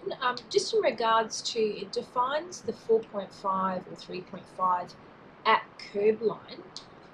I guess, look, we're doing one motion to put green space in, and we're doing another motion to take green space out. Is the intent with the 4.5 metres at the curb line to have a bit of a 45-degree into a narrower driveway, or does the 4.5 allow people to just go the whole way to the property line? So that's a question through the chair. So, where there is constraints in construction, driveways and crossovers, and I think it would meet that expectation. In other words, the layback would then enable a full width crossover to that width. Mr. Delano, am I correct? So the 4.5 effectively goes the whole way to the property boundary. Across the footpath, yes. Assuming there is a footpath. And so our current policy, I think, is 4. So I guess I have concerns with Part C. I mean, I know we heard it, so well, they've got a bigger house and they've got quotes and things like that. That may be true, but I'm about equitable application of policies. I don't care what your house is. It's equitable across the whole suburb. The narrow streets, I think, is a really smart one, because one of the things that we're finding is people can't actually manoeuvre their vehicles when there is a vehicle behind, so getting the angle correct. So though I'm supportive of A and B, I'm not so supportive of C, but interesting to think about. Councillor Becker. Councillor Hodge. I think this is a significant improvement on the old policy in regards to being equitable. I suppose in relation to C, I mean, there's not too many properties around that are, greater than 16.5 metres, and there will always be those people that have caravans and sort of bigger vehicles, trailers, tradesmen, people like that. There's certain families that actually specifically look for those homes. And I think, you're sort of individualising, and the staggered effect, I think, allows for those people specifically looking for a property to have access to, better access. So really, I think it's great to actually have that. And it won't be all properties. In the future, you'll see smaller properties being built. So it's not something that's just going to suddenly we have this huge number of new properties with wider driveways. I don't think it pose a problem in that way. But just overall, I like the point 3 as well. I think we've done well. We went into this in, quite thoroughly at the workshop, and I think we've covered it. Yeah, got it right. Thank you, Councillor Howard. Any further discussion? If not, I'll head back to Councillor Barnett to sum up. Let's put that to vote. All those in favour? Against? Motion carried. Okay, item 10.4, memorial request, recommendation on page 30. Do I have a mover for this motion? Councillor Greg, would you like to speak to the motion? Yeah, I will. And I mean, this is a bit of an unusual one for us. 2A or 2B, sorry. Oh, that's a very good question. 2A to B. I'm going to move. So 2A is yes, 2B is no. Yeah, I'm going to move 2A. Thank you. So, yeah, this is a bit unusual, and it's not one that comes to us very often, and it's probably that's one of the reasons I'm in support of this. The commentary in the report talked about it not aligning to current policy, but I didn't think that necessarily meant the policy can't allow it. I think there's a very subtle change about whether the policy says you can't have it as opposed to it doesn't align to the policy. And for me, this feels like one of those ones that the policy doesn't quite fit, so we should change the policy rather than saying no. And that's my sort of first premise with this. I thought the placement of the plaque itself, it doesn't face the road, it's not a trip hazard, and it won't set a precedent. So I think on that basis, I was very supportive of it. I think in the terms of the overall things that we deal with in the city, this is relatively minor, and I think for that reason, I'm very supportive of it. I also just want to call out the email that was in the report. And I just think Sam Wellington's management of this has been very sensitive. I think it's just worth calling that out. It must be very difficult for a parent who had to bury their son, and I just think it's been dealt with great sort of respect and sensitivity. And I think that's just worth calling out for Sam. So I'll support it. I wouldn't, that doesn't mean I necessarily support the next one, but I think this one for me makes sense. And I think though, and I don't think it allows me, which is my confusion. I think it would be good for us to review the policy if the policy is not right. Now, I don't think that's allowed for in Part 3. It does in Part 3. Sorry, it does. I was thinking Part 2, Part 2A, Part 2B which were exclusive in terms of the review, but it's not right. So yes, we should definitely review it, but I don't think we should wait 6 months to review it to then say yes. I think we should say yes and also review it. Thank you. Do I have a seconder for this motion?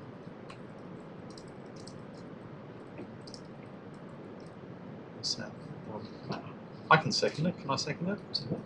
I'm going to second it. I agree with what Councillor Greg has put forward, and I think that cataloguing these scenarios that fall just outside of policy, no matter whether it's this one or another one, is a good way of informing changes to the policy. The resident who contacted me through the state member for the seat of Adelaide was so appreciative that we would even consider it, that we would listen to her request and take it internally for consideration and potentially approve it. There was no promises made. Just highlighted how much this would mean to them if we went ahead with it. I think, to me, it's the very definition of a community, and I can see no valid reason to refuse this. So I'll be voting in favour of it if I'm called to vote, which I may be. I had Councillor Barnett, then Councillor Nelson. Yes, I just think that we've now made a bit of a contrary amendment, because on one hand we're going to go ahead with this, even though it doesn't meet our current policy, and then on the other hand we're going to have a review of it. So why wouldn't we just go straight to a workshop to review the policy and do it right the first time, because you know, I do feel empathy for the family involved, of course. But then, what happens if we have the terrible situation in the same area of another one, and then another memorial goes up, and so forth and so on? I still think we have not really worked our way properly through it. And I noticed that the floral tribute is still there, and that's allowed in quite a lot of things because the vegetation, you know, goes naturally into the ground beneath it, so it doesn't really present a problem in my point of view. And the other thing is that I think it would be lovely to have Mrs. Ware a bit more involved if we do a workshop, and also the residents nearby, because I'm shocked that it seems there are some people out there, whoever they are, that see fit to remove what is put there, although by the family involved. So I think we've still got a little bit more work to do on this. So even though we don't usually do a community consultation, but I think it would just be nice to have the residents around there and family involved, and so that we work through it properly and do it, you know, in a sympathetic matter, yet something that is manageable by us staff. I think it has been sensible so far, but yeah, I think if we can hurry up and get that done, perhaps earlier in the next 6 months, we can just do it with consideration and make sure that we get it right the first time in reviewing it.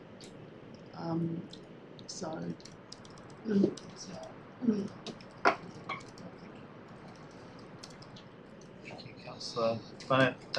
Any further discussion, Councillor Nelson? Yeah, well, this is one of the motions I spent most of my weekend on. It's one of those motions that is generally difficult, I think. Firstly, you know, obviously on behalf of Council, I want to acknowledge Miss Ware and her family. You know, obviously losing a loved one to these circumstances is something no family should endure. And the desire to honour a life and create a place of remembrance is deeply human. I don't think anyone in this chamber dismisses that. However, we're not just being asked to consider a memorial, we're being asked to consider a permanent plaque within a streetscape garden bed that is not aligned with our current policy framework. And that's where the difficulty lies. Our streets and verges are public infrastructure. They are designed for safety, accessibility, tree health, maintenance practicality, and visual consistency. They are not traditionally spaces for permanent individual memorialisation.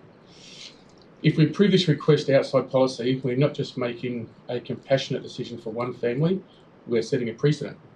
Interestingly, Councillor Groot mentioned that this doesn't set a precedent, yet then he says that he will approve it. He likes to support it on this one, but won't necessarily do it in the future. That's the definition of setting precedent. And that precedent would need to be applied consistently in future cases. Over time, we could see multiple accident site memorials across the city without exaggeration, and that changes the character and function of our public realm. And that doesn't mean we say no to remembrance. It means we say we must operate within a consistent and transparent framework. For that reason, I believe the appropriate course of action would be to decline the specific installation under the current policy, while committing to review the small memorials policy as per point 3 in the coming months to determine whether streetscape memorials should be contemplated, and if so, under what criteria.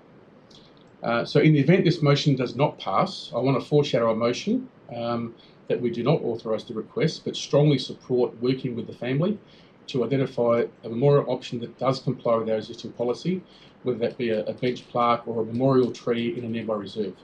This approach allows us to act with compassion, but also with fairness and governance. Thank you. Thank you, Deputy Mayor. Any Councillor.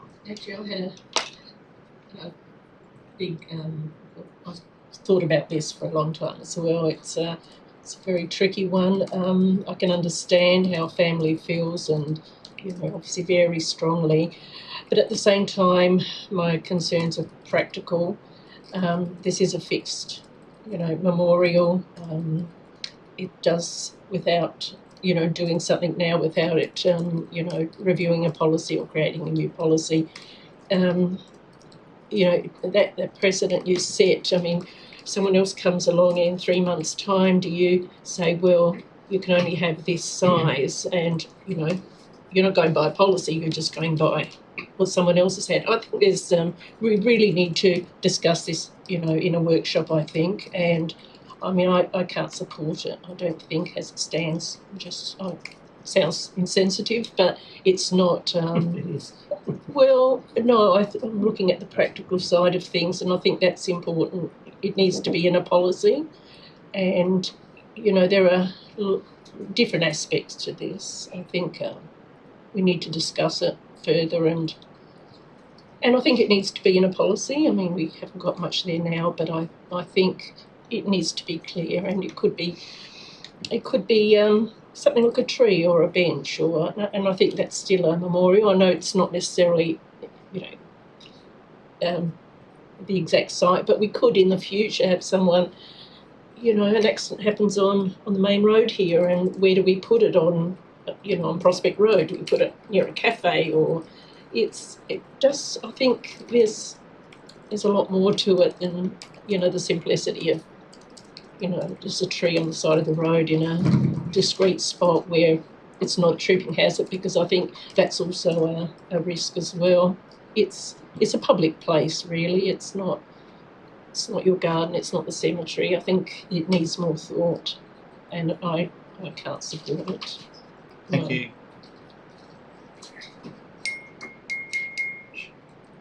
Anybody else want to add something? Councillor Stanton. I am supportive of memorials. I think recognising the people who lost their lives and who were part of our community is very important. We have in Nunawira, we have a bench that is got a plaque on it that remembers Rob, who lives across the road, and his little dog Molly, and it's a wonderful memorial. And every time you walk past the bench, I remember Rob and his little dog who used to escape through the fence. I was going to support this, but since Deputy Mayor Nelson has foreshadowed a motion to do something a little bit different, I think something needs to be done. I think it's a great idea to do something. I'm not sure that this is the answer, and I'm probably not going to vote for this motion, but more support the foreshadowed motion of Deputy Mayor. Thank you. Looks like that's a bit awkward. but we have quorum, so we'll continue on. Back to you, Councillor Groot, to sum up and get us over the line this one. Well, I don't think we're going to get over the line. Clearly, we've had Councillor Barnett, Councillor Nelson, Councillor Holland, Councillor Stanton all talk about why we shouldn't do it. And three of those also strongly talked about the fact that we're making this decision outside of policy. Can I go to the paper that's before us, and I want to read two sections. Council's existing policy states that eligibility for small memorials only consists of a tree, this is not a tree, a new bench, it's not a new bench, a plaque fitted to an existing bench or other council infrastructure. Other council infrastructure. You saw the photo. The verge, as we've just heard, is council infrastructure. So from a policy perspective, this meets the policy requirement in my reading. You can make your own decisions on that. It also talks about council's existing policy also explicitly excludes approach for plaques on trees or placed on ground next to a tree unless resolved by council in unique circumstances. So I think those people around the table arguing around this doesn't meet our policy, I would argue the contrary, that it does meet our policy. It gives us the ability to resolve something under unique circumstances. Again, that's a decision that people would have to make themselves. And it also allows to have a plaque fitted to council infrastructure, which the verge clearly is. In my time here, This is the second time I've ever seen a request. The other request was for former Councillor Harris's wife, which was a bench across the road. This is only the second one, so I don't think we're going to create a precedent. And I think to Councillor Nelson's point, precedent means making the same decision under the same circumstances or similar circumstances. My point was, sometimes we make decisions based on the facts before us. That's how I'm making my decision tonight. A little bit like people talk about how precedents are set or not set by development activity in the city. So I don't think we're suddenly going to get swamped with requests for memorials for people who passed away in the city of Prospect. I think going back to the Mayor's point, we're a community. This is what community does. And I really, really encourage those who don't want to support this motion to think about the conversation that Sam will have with the family tomorrow to say why we said no. Thank you, Councillor. Great. Staring words there. Let's put that to the vote. All those in favour? Against? Division. Motion not carried. So Division. if you voted yes, Oh, sorry. yes. Can I stand up? No, you vote. That's a shame.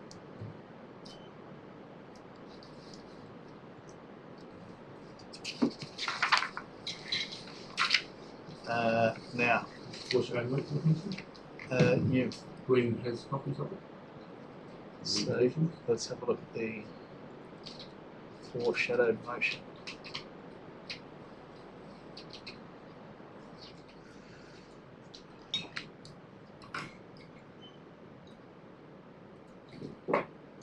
Just whilst we're waiting, I'll take it upon myself to contact the mother, because it was me who brought this to the attention of council, and I'll be required to pass on the fact that the decision was only supported by a couple of members of the elected member group. So, point of order, is this an urgent motion? No. Oh, sorry. You mean the foreshadowed? Yeah. It's not being. Procedurally, I just understand how we do it. Through you, Mr. Mayor, this is totally normal. The councillor flagged the foreshadowed motion, which is on the subject on the agenda. This is the process members need to undertake if they wish to move a motion that is a direct negative to the motion that's on the books, which they can't amend because it is a direct negative, but which then goes to the vote and fails. The foreshadowed motion can then be considered in its place, and that is appropriate and normal. Well, I've learned something tonight. Thank you. That's something we learned today. Yeah. Never heard of this before ever. Should be following Yeah. this. Yeah. Thank you for the heads up. Yeah. Been around for a long time. All right, let's keep things moving along. So we're happy to receive the foreshadowed motion.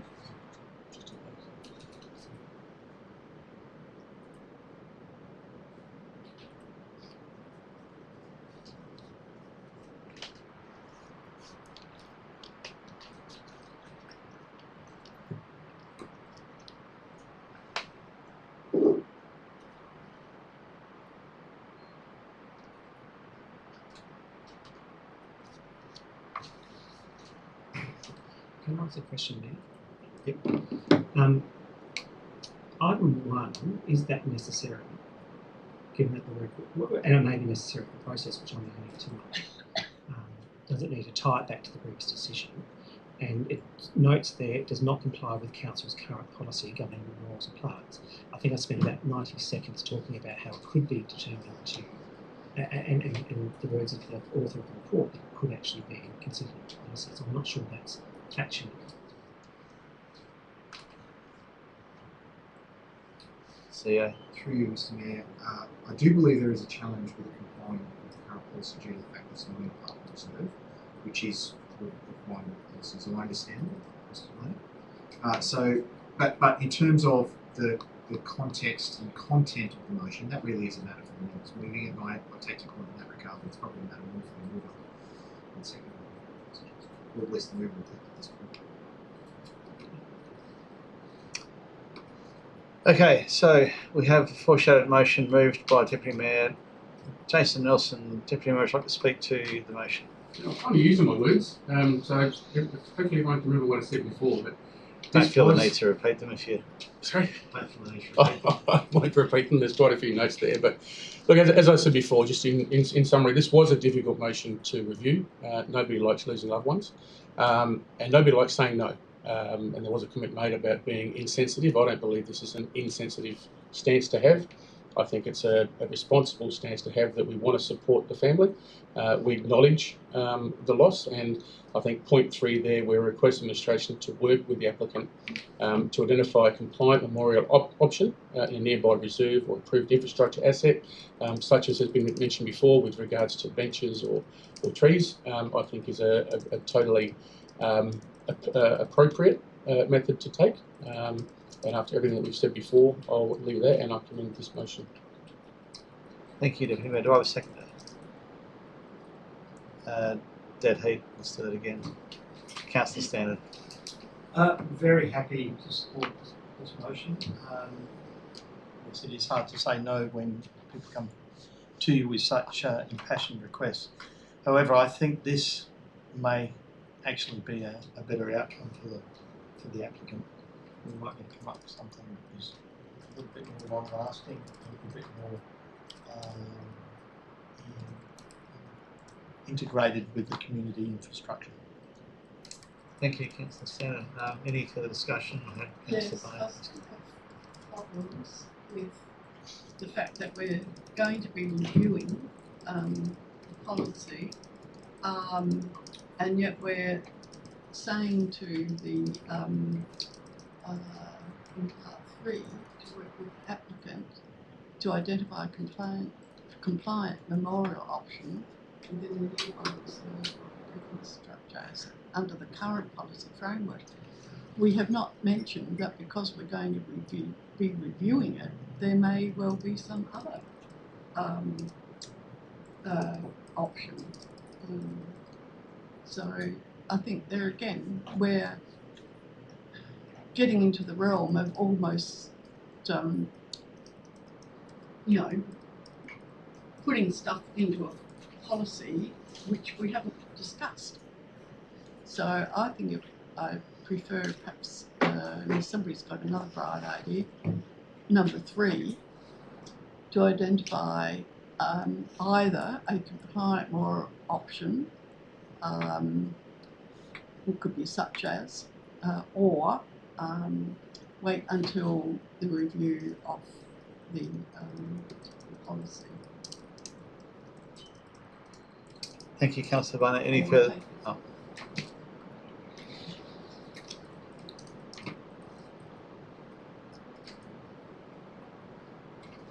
Variation? Are you considering moving that as a variation to the motion, Councillor Barnett? Yes. Okay, let's get some words up and we'll see whether the... Sorry, also noting that it was moved by Councillor Deputy Mayor Nelson and seconded by...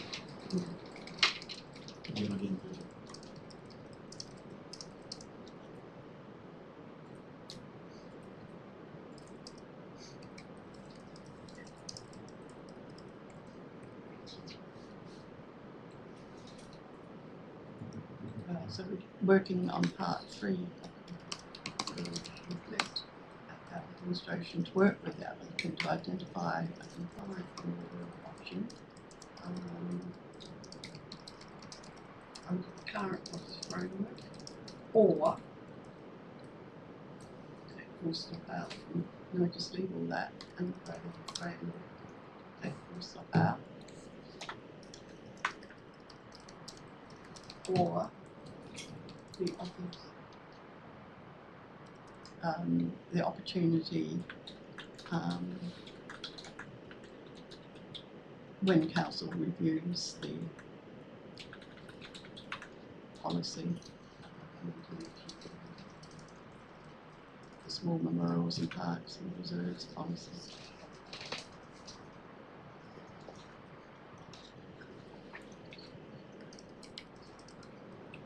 Who knows? You may come up with a better solution than what you're offering to start with. We don't know, because we haven't had the workshop to discuss it.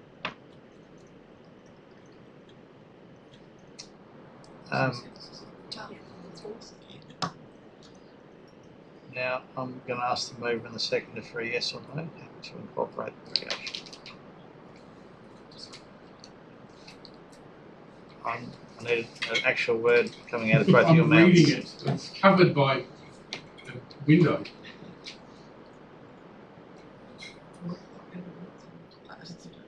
Yes, I'm having a problem. That's up to me. So what opportunity? Yeah. No, what opportunity under your words? It says be offered the opportunity. That's what we mean. Yeah, I think that's sort of is missing something, isn't it? Yeah. It's offered.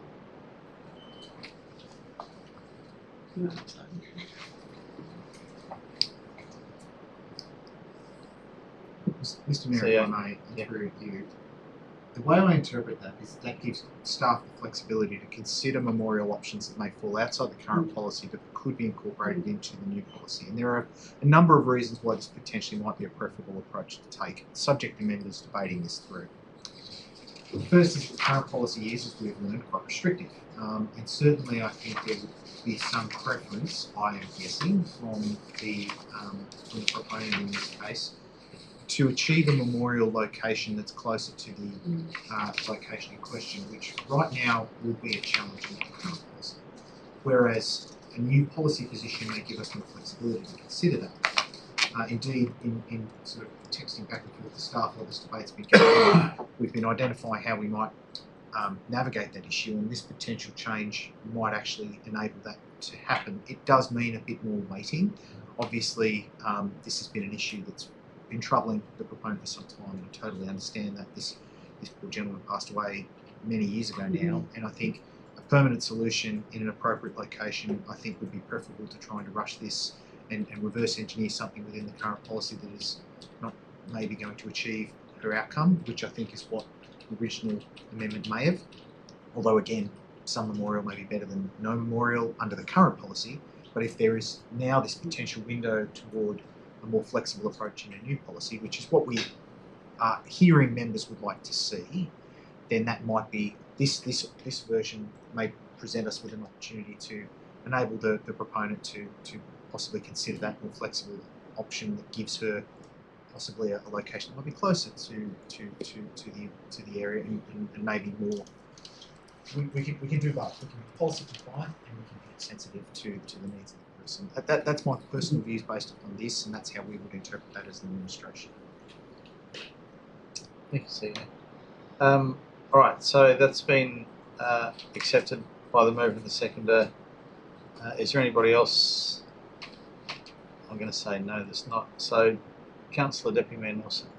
I think very briefly, I think we've covered this off well. This is both a responsible, good governance and a what's we're looking for, compassionate resolve to work with the family to come up with the right solution.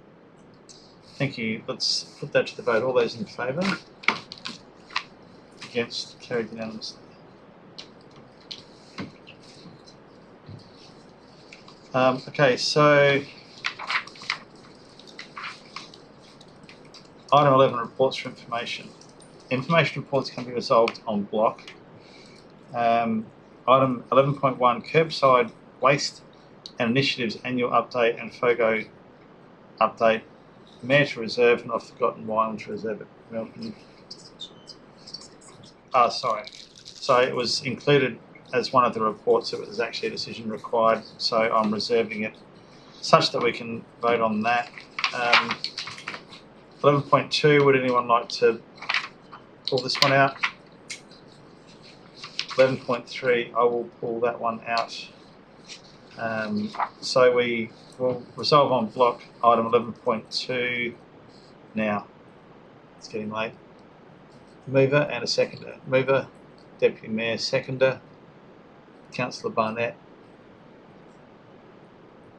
All those in favour? Carried unanimously.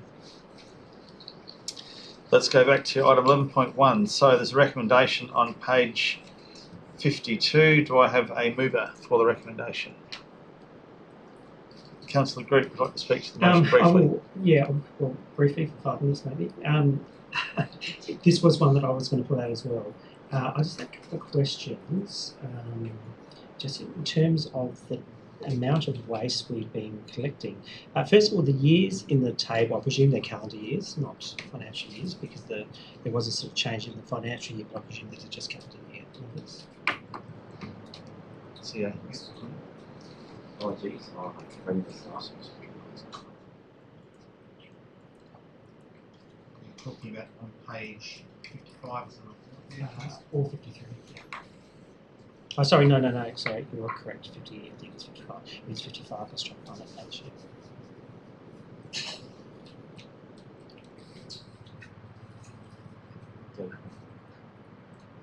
I note that hard waste collection specifically calls out the 100 year and not take high.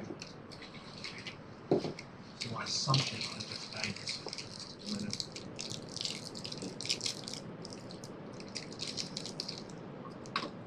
Table 5. Table 4.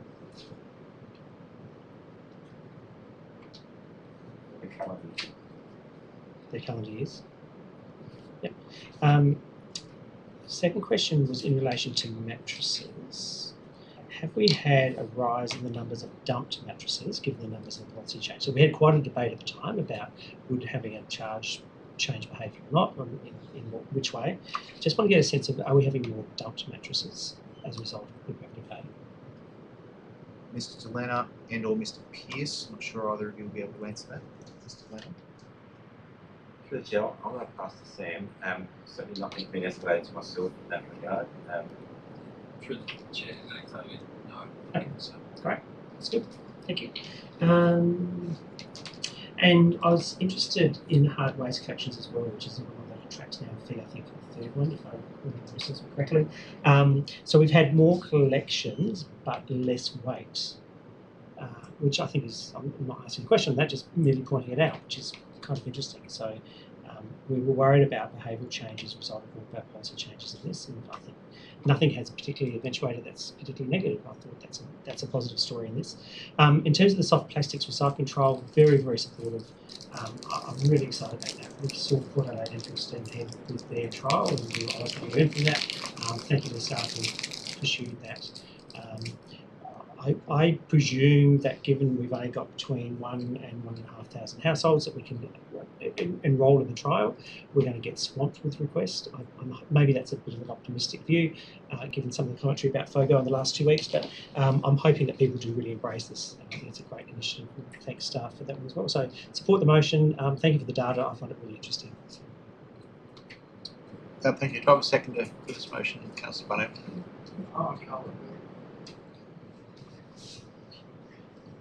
I also was quite interested to see the hard waste stream, as I have been in past years, and I note with interest that the third hard waste collection, I can't remember the percentage that we used to get for the last year when it was free, but it's interesting to see that we've got a revenue now that we put a little fee on the third one of $9,660. Quick question to the relevant director through the Mayor, is that I know that we have to pay for the third hard waste collection to be collected and disposed of. Is that figure a net income figure or a gross income figure? Yeah.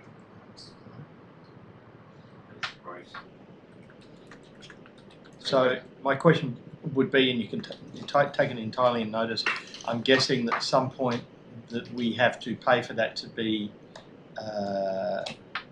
actually disposed of. Do we, that fee will cover our disposal fees? Mr. Glenner, is the hard waste fee cost neutral, or is it not? I'll take that on notice. I think my recollection at the time there was a correlation between the fee and the cost. That was my recollection at the time. I'll take it on notice. Happy to take it on notice. I'm quite interested to see that people are still taking up the third collection, even though we put a fee on it. It proves to me that people do need that third collection, and they weren't just kind of frivolously throwing stuff out or There was a suggestion that there was people in rental properties just rotating through and doing the extra collection. But fantastic data. I'm very interested in waste, and especially the hard waste. And I think we've hit the butter zone at the moment. Don't know what that means, but it sounds good. Goldilocks zone. We've got it right. Makes more sense. Okay, Councillor Barnett. Yes, I am absolutely delighted about the soft weight plastics. I know that there are still some residents that were for some time hoarding their soft plastics in the hope that something would happen. So I don't think they've continued hoarding them, I hope not. So I think this is just fantastic. I think I've been looking at some of the other councils, like what Adelaide Enfield have been doing, and that. So I'm really delighted that we've got this opportunity before us. And I did not. Yeah, I think that it's the report itself. I think just goes to show to the depth that we actually do. That we do, and for example, the success of council's resource recovery hub too. But I won't take up much more of our time tonight. So absolutely delighted about the soft plastics. Thank you, Councillor Barnett. Any further discussion, any points that haven't been raised? Looks like we're heading back to Councillor Berry for a summary. Thank you. No need to summarise, but something that Councillor Standen just mentioned, which has prompted my thinking. I wonder whether we could get out of the session a sense of how many hard waste collections. Sorry, I'm not trying to describe this. The third hard waste collection this year, which is now paid for. How many third hard waste collections have there been in previous years? I just want to get a sense of Councillor Standards. I don't think it's in here, of whether hard waste collections the third time are going up or down or staying neutral. Because I think that'll go to that question of do people care about paying for it? If it's gone down rapidly, then they do. If it's gone up or stayed the same, then they don't really care. Sorry, they don't mind paying for that third one. So if that could be found, if we've got that data, that'd be interesting. Otherwise, I commend the Commission. Thank you for that brief summary. Got another 4 minutes. Subjective. Let's put it to the vote before he has anything else to say. All those in favour? Really? Just kidding, mate. Against? Carried unanimously. I will briefly talk about why I pulled this one out. I didn't meet with Kevin Chapley and co. That was listed in the agenda as a meeting that I had, but I didn't attend that meeting. I'm going to move it. Second it. Oh, second. Oh, can I just ask, Ned, did you meet with Councillor Grouch in that group? Did. Yeah, it's not on the list. Well, could that be it? I yes, just hate for people thinking you don't meet with Councillor. No, it was a great meeting. Yeah, it was a great meeting. The other question I just had, I did have a genuinely another question apart from feeling more than one of the mentioned. You met with the One Nation candidate Adelaide. Did they offer any particular insight and policy positions that they would bring to the table?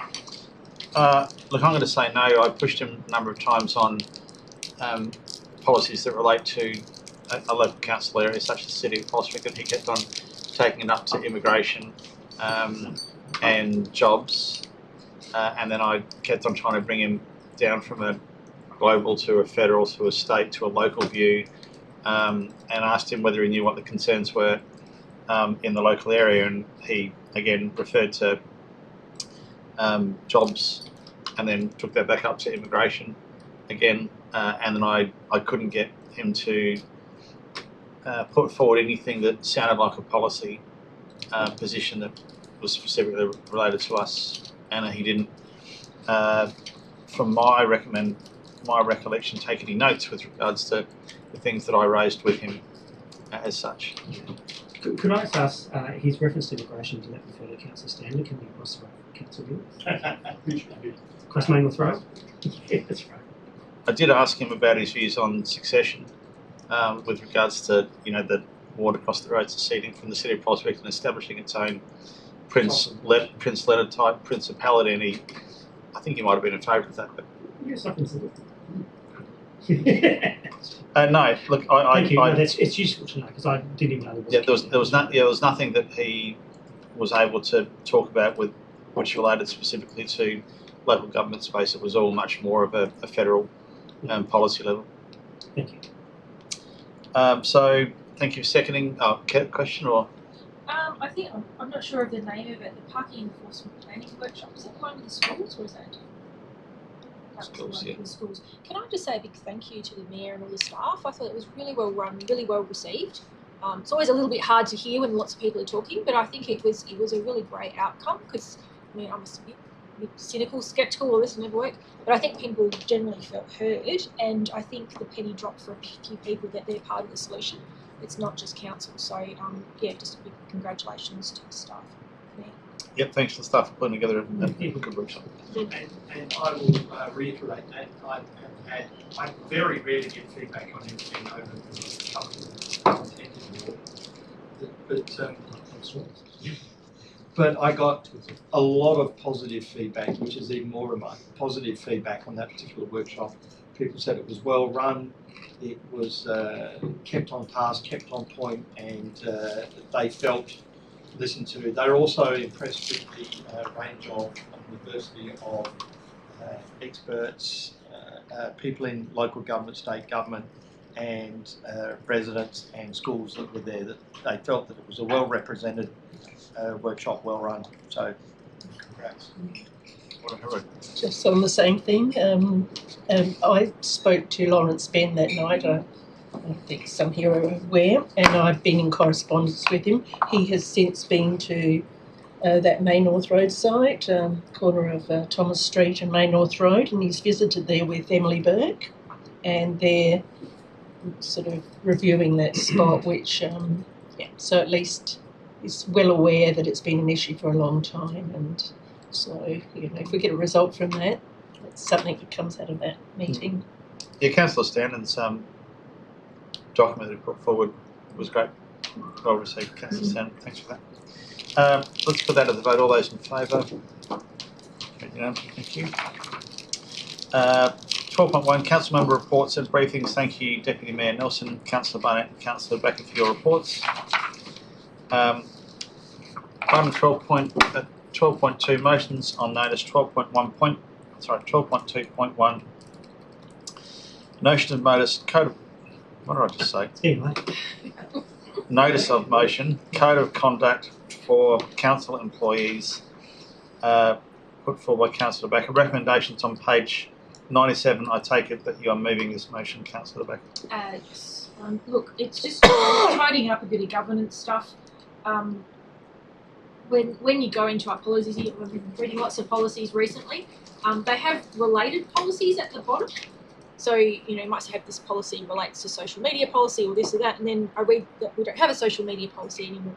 So I guess some things are in the public realm and some things in the private realm, but I guess we don't know until we ask. And when I was looking around, we had other councils that do have the code of conduct in the public realm.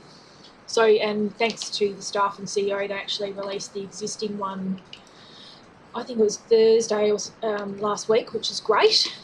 It's still got an expiry date of 2021. I'm sure it's still good to go, but I just wanted to get consistency, and I think certainly with governance in the local government sector generally, it kind of makes sense to work from sing from the same songbook or have the same templates. And it is different across the local government sector. And given I know we're small, and I know there was concerns about expanding the terminology, so maybe through the Mayor, if I can ask the CEO, what are the challenges with expanding the terminology to other entities?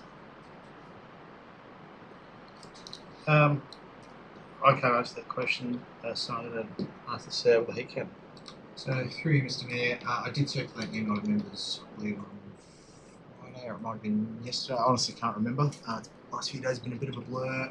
The primary challenge here, members, is trying to bind private parties to the Code of Conduct for council staff is inherently problematic for a range of reasons. Firstly, it's a document that's intended to sort of address an industrial context for employed council staff.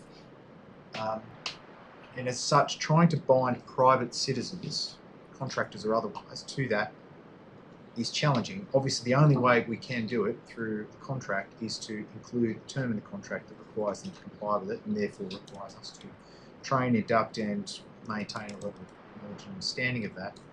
And then, of course, unlike staff, where discipline is something from an industrial standpoint that as a CEO I'm empowered to deliver or administer in appropriate circumstances and with procedural fairness, the only way we can do that with a contractor is through contract management and treat it as a contract breach.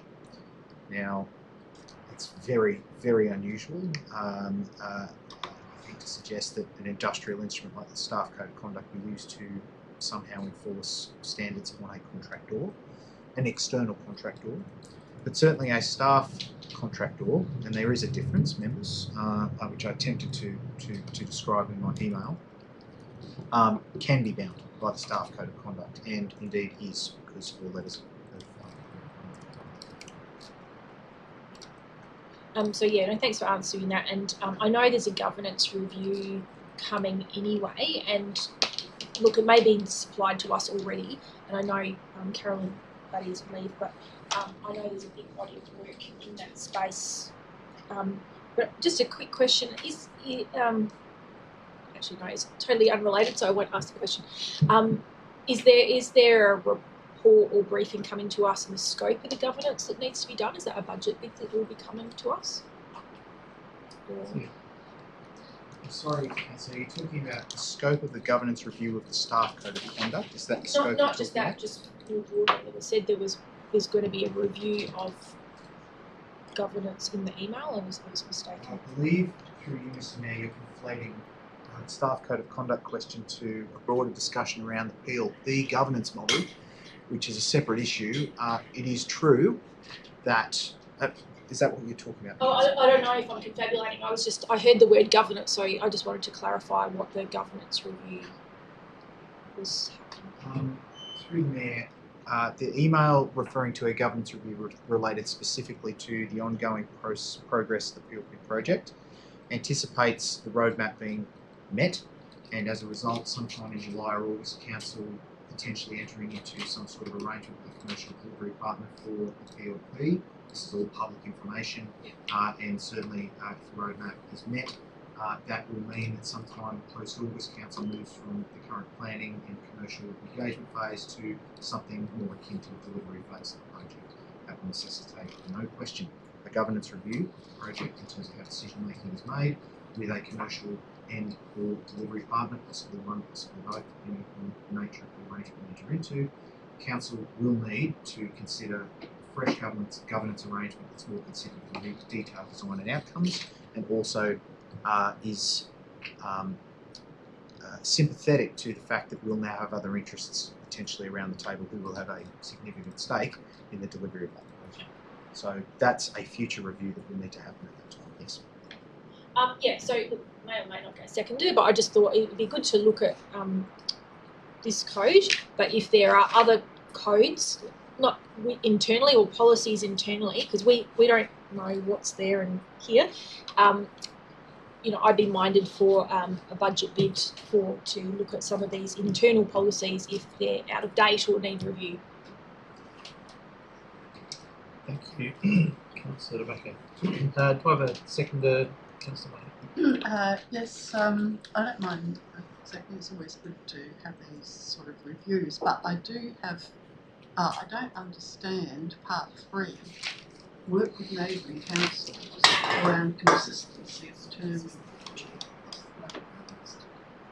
I know there's reference to 3 neighbouring councils that actually have this document in the public realm, but surely you'd be wanting to work with the local government association, wouldn't you? Or not just neighbouring councils around the term employee, and then it mentions about across the local government sector. So I just wonder if that's Yeah, maybe that's. If they agree though, well, I don't know if I'm going in on the mayor's turf here. If that could be The local government association. I'd be open to that.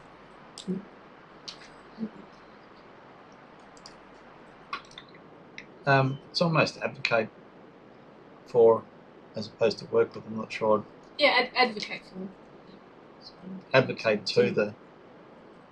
Advocate for consistency of the term employee within the local government sector. There's not much point, I don't think, in it going to just ERA. For example, I think that this sort of thing is a great example of where consistency more broadly would be a better outcome if it was able to go down that path.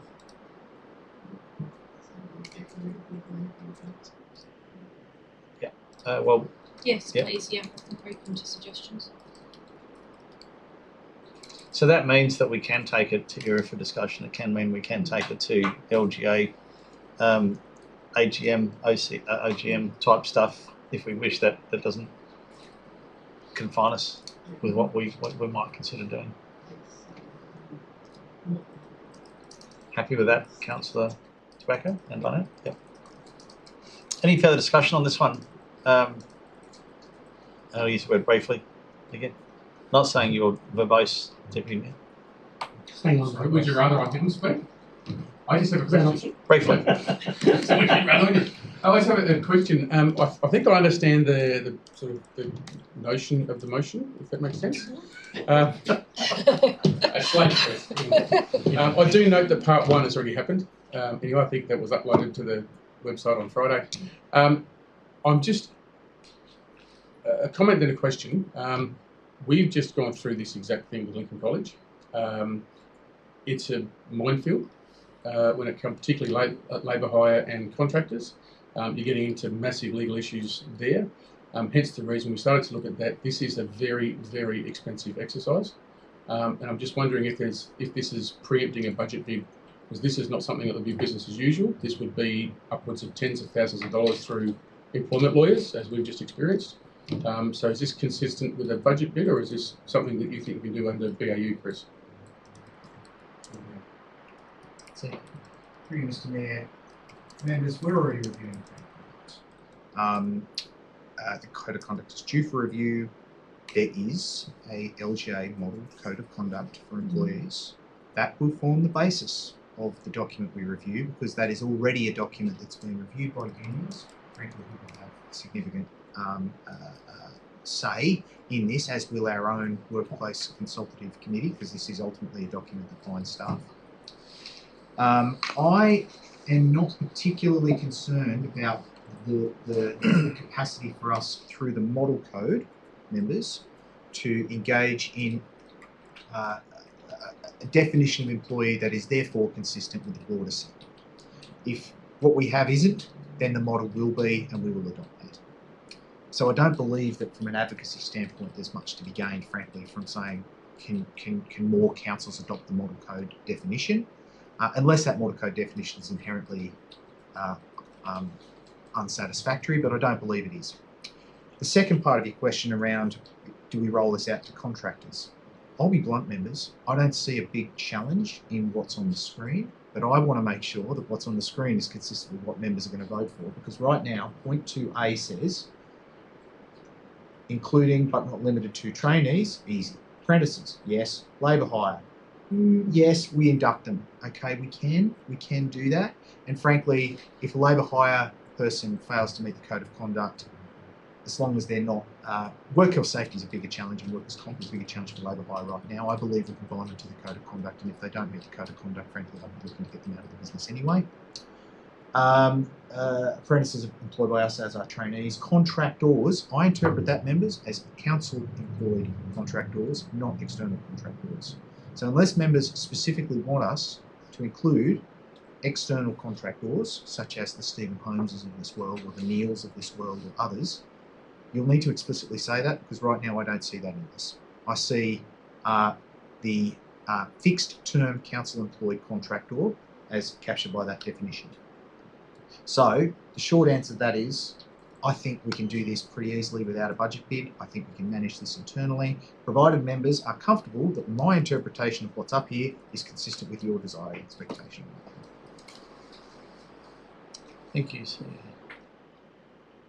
Okay, we had Councillor Groot and Councillor Stone. Thank you. I had probably some questions to Councillor Nelson. I'm astounded that we paid so much, because I went through a very similar process in an organisation that I was last at, and it was a relatively easy process to go through and define member, volunteer, contractor, etc. And particularly when it comes from a work health and safety perspective, because you have to do that, otherwise you're exposed. I think on the issue of contractors, my view is it should include external contractors employed by council, including Stephen Holmes of the world, because if the reverse is true, that we have someone conducting business on behalf of council or for council who is not acting in the best interest of council or consistent with the code of conduct, we would not want that. And if we don't have a carrot or a stick to prevent that from happening or to extinguish their agreement, that would concern me. So my view, and I'm just trying to work out whether other people are nodding or shaking their head, would be that it does include external contractors. And if it does, I would propose amendments simply saying contractors, bracket, including, I can't remember how you define it because you defined it really well. External private contractors. External private contractors. So that's the best wording that makes sense. Well, I'll do it and see what people think. I would put that up as a variation amendment to the mayor to include that. Well, let's test the waters on that. So, contractors. Bracket, including external. So, CEO, I know you probably don't want this in the external private contractors. External private contractors. Members, obviously, there are implications to that. Absolutely. To Jason's question. Yep. Significant implications. Based on that, can we take in parts, please? I didn't want to before, but I do now. Sorry, Just saying. I'm getting into it early. But because I just think the opposite is true. This is my point. If they're not included, that means they don't. That we can employ people, or have people working in our business that don't adhere to our code of conduct, and that could manifest itself in so many different ways. Well, firstly, I will ask the mover and the seconder if they are happy to accept the words including external private contractors as a variation, looking for a yes or a no from Councillor Backer. Yes for me, and then we'll test Thank the you. floor with it. Councillor Barnetta, yes or no? Thanks. Yes. Okay. So that is now included, and I'm generally always happy to take motions in parts. Except if I ask. I've taken plenty. I've taken plenty of your motions in parts before, Councillor Greg. So, if there's no further discussion apart from Councillor Standard. My question was going to be around that. I mean, we define contractors those who have a 3-month contract to do with, like 6 months contract, and also the people who come in and just repair a piece of concrete on a footpath.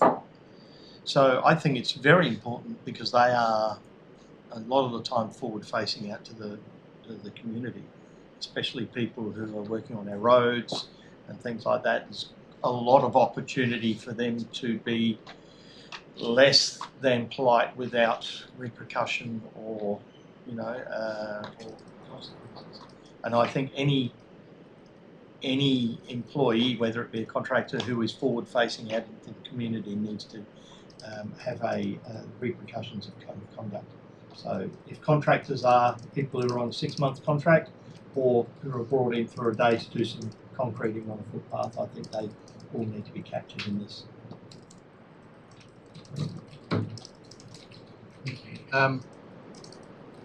I'll go back to Councillor Backer to sum up, and then we will take the parts.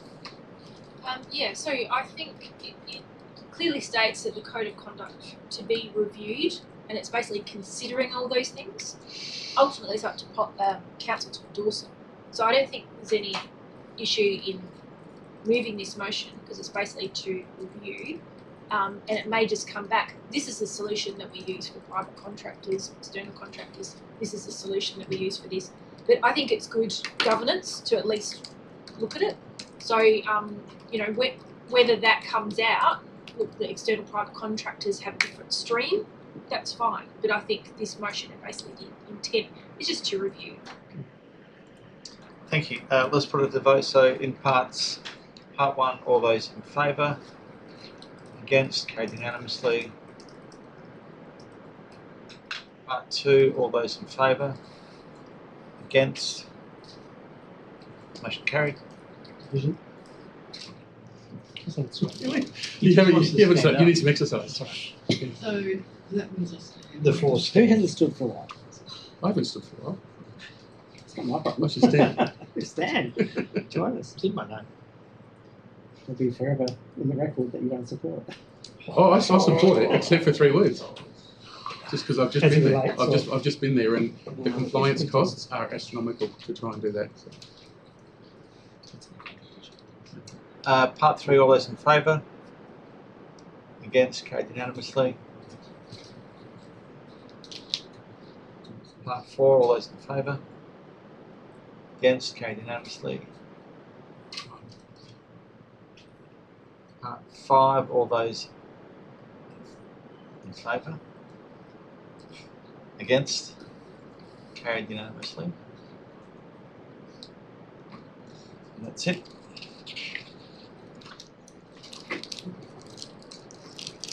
Okay. Moving on. 12.3.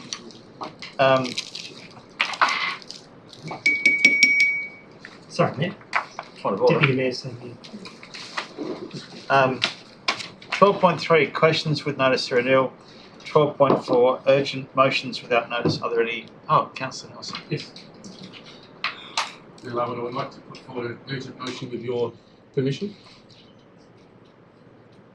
It consists of the release of confidential information relating to the PLP. I'll normally say the motion before I Should be coming up, and then I'll move it and speak to it if that's okay.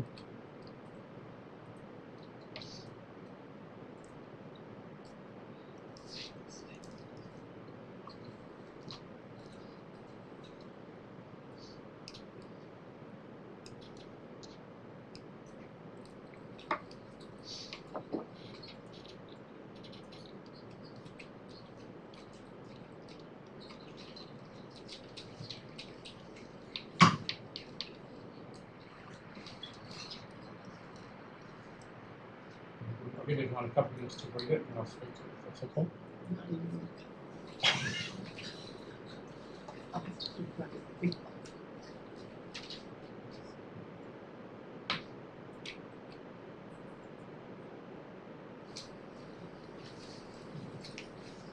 Seven should exist.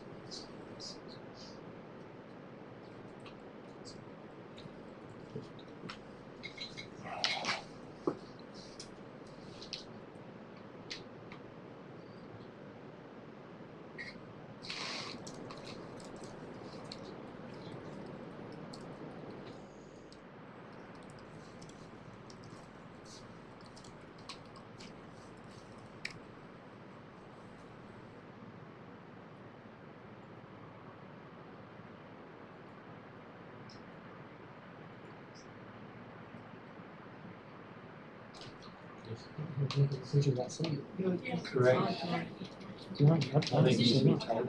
This is just asking for release of information. I'll speak to it.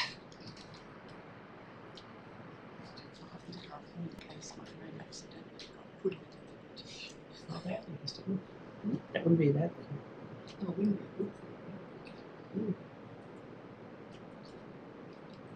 Everyone had a read? So I'll speak, that's okay. So obviously I will speak for myself. I'm aware there's currently petitions circulating to the community. And I would like to applaud the petitioners on their advocacy. It's always encouraging to see our community having a voice. After obtaining copies of the notes that the petitioners are doing, I did see there is still some speculation, and this doesn't just refer to the petition, this refers to social media posts, this refers to a number of matters where let's call them the Concerned Prospect Residents Group, or the Prospect Concerned Residents Group, are continuing with the insinuation that 5 to 6 stories will sorry, what am I trying to say? Sorry, 5 to 6 story will suffice. Yes. That the works around Prospect Oval to replace dilapidated buildings, remove contaminated soil, approve DDA compliance, and achieve all the other community wishes can be achieved with a 5 to 6 story development. So it's not just a petition, but on social media and other matters as well. I do recall attending a confidential workshop in 2025 where we were presented with a number of options, including 5 stories, 8 stories, 12 stories, and even higher. So in the interest of public information and to aid in the public perception of the reasons why we currently have a 12-story proposal, I'm requesting the release of the confidential information contained in the workshop and a financial summary be provided outlining the results if we were to move with a 5 to 6 story development. I commend this motion to the council.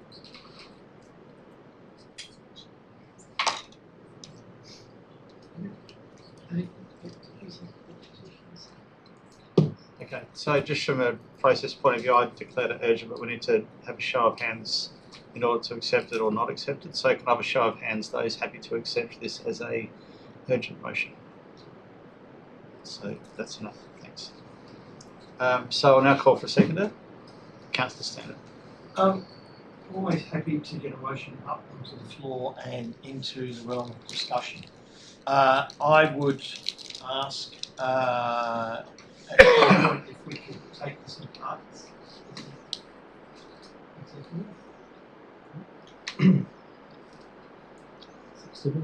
And What you I'll foreshadow. You don't want to having information.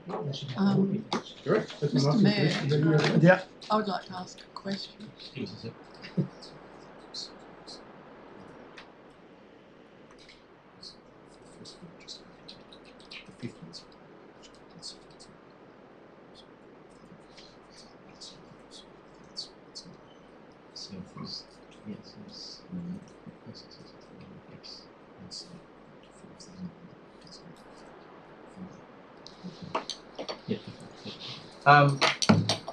Have to take it parts. I'll take a question, except for first of all, if Councillor Stanton is on the floor. Yeah. And the reason I do want to take it in parts is the petition that's currently circulating is not one that's been officially presented to council as a petition. It's a community-based petition. I'm sure it has all the integrity in the world, but this is the one that I'm presumed is the one that's on change.org. Is that the one? Yes. It notes on there that on the petition site that all postcodes are verified, but it doesn't actually. It's not transparent in that petition as to where those postcodes, where the petitioners are coming from. So for all we know, that petition could be full of postcodes that are way out of the realm. So I am hesitant to actually give that petition a voice in this forum due to the non-transparency of the information at the moment. If the petitioners were able to actually present that petition in a formal forum and give us information about where the postcodes were and what percentage of postcodes were relevant to the conversation, I'd be happy to accept that. Any petition that comes to the formal forum, happy to accept. So with that, I won't be supporting number one, but the rest I'm happy to support. I think anything we can do to be transparent is good. Councillor Barnett. Yeah, question before my discussion. I've not seen a copy of the petition or in their supporting documentation. I'm wondering, would it be possible tonight for us to be given copies of that, if somebody could?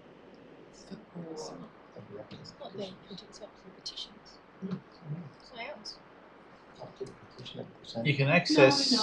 I'm talking about now. Good. Being able to make an informed decision on this. I have gone and looked on it, but I can't see. All I can see is data verified on it. I have not been able to see a copy of it or any of their supporting documentation. So I'm asking a question. Through Is that you, Mr. possible? Mayor, and to members, I've attempted to access it right now. My firewall's blocking it. It says that the connection's unsafe for some reason. I'm attempting, maybe I shouldn't be, but I'm attempting to find access to it through another. It's prominently linked on the Concerned Resident Facebook page, but for some reason I cannot access it. I'm going to attempt to do so. Okay, I've got it. I've got it. So there are two. There's the online petition, and Yeah. there's a petition that's been Circular. taken around door to door. And I've seen it. I'm happy to share it. The speaking notes that are accompanying the people who are door knocking, and we often get accused of being not transparent. But my concern with the information that they're presenting is that it's not holistic. It doesn't present the whole story. It presents a particular view, and that concerns me. It concerns me that they're essentially undertaking their own consultation process but only presenting part of the story. And I think that I think, people may disagree, that we've been very transparent throughout this whole process. If and when we can release information, we have, and we've had hardly any confidential workshops or meetings on this whole process. And this is even bringing forward more information to aid decision making and help the public make up their own mind. And I'm genuinely concerned that a narrow view is being presented.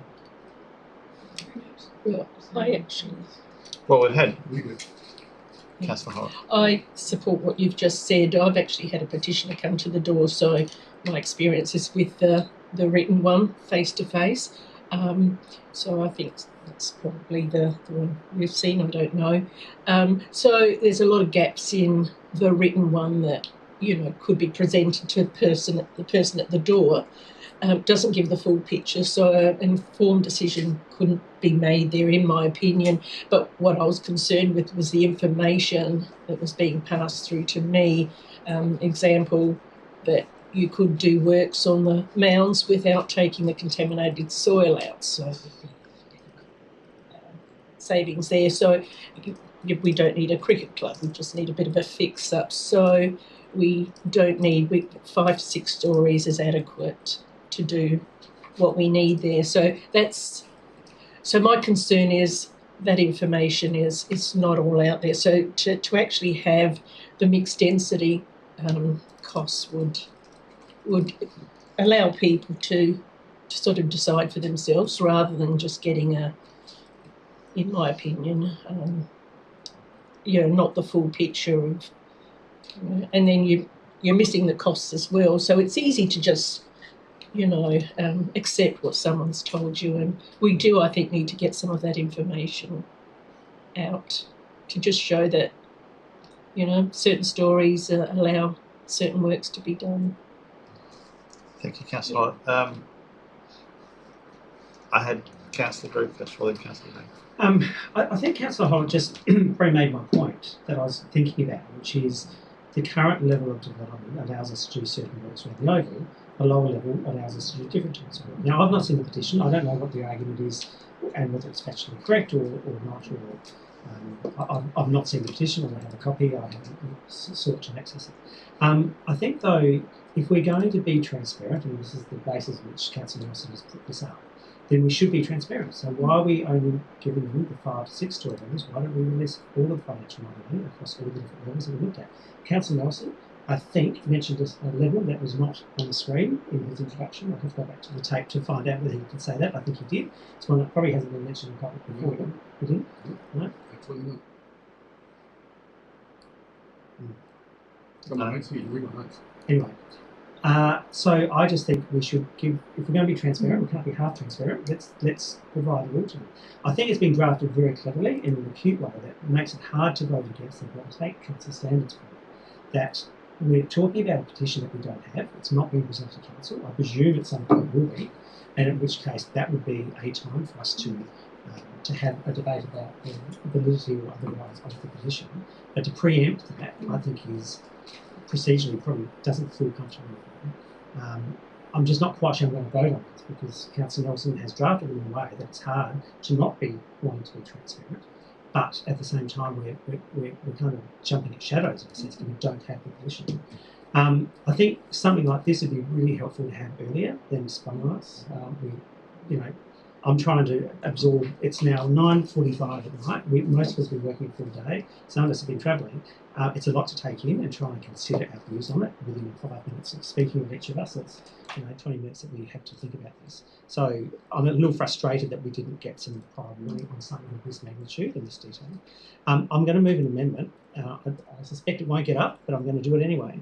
That in item 5, where we talk about development density at 5 to 6 story level, my amendment would be at all levels. And then if we want to use the importance of transparency in this process to give the community full information for them to make a full decision, let's do it.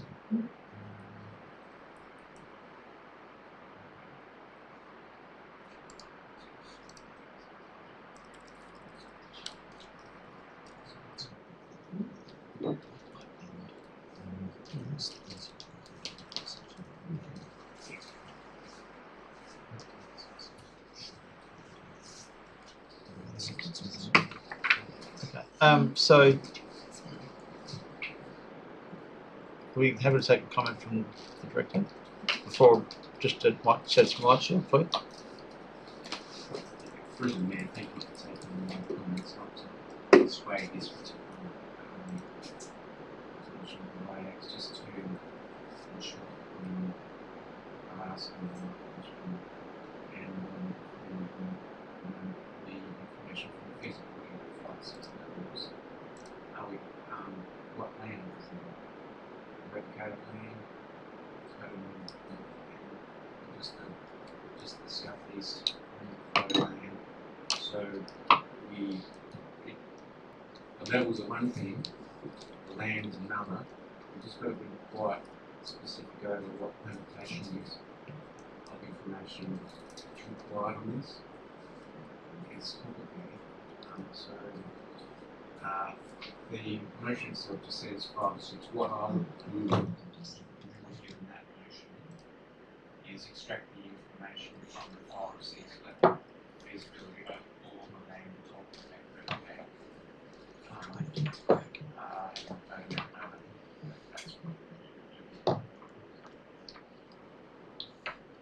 So I think, Mr. Mayor, the director makes reasonably sound case for why we shouldn't be dealing with this on the run.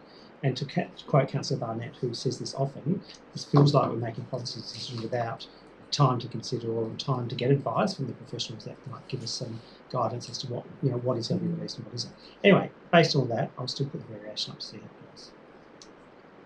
Variation or an amendment? Changing the words 5 to 6 story level to all levels. Variation. So I'll ask.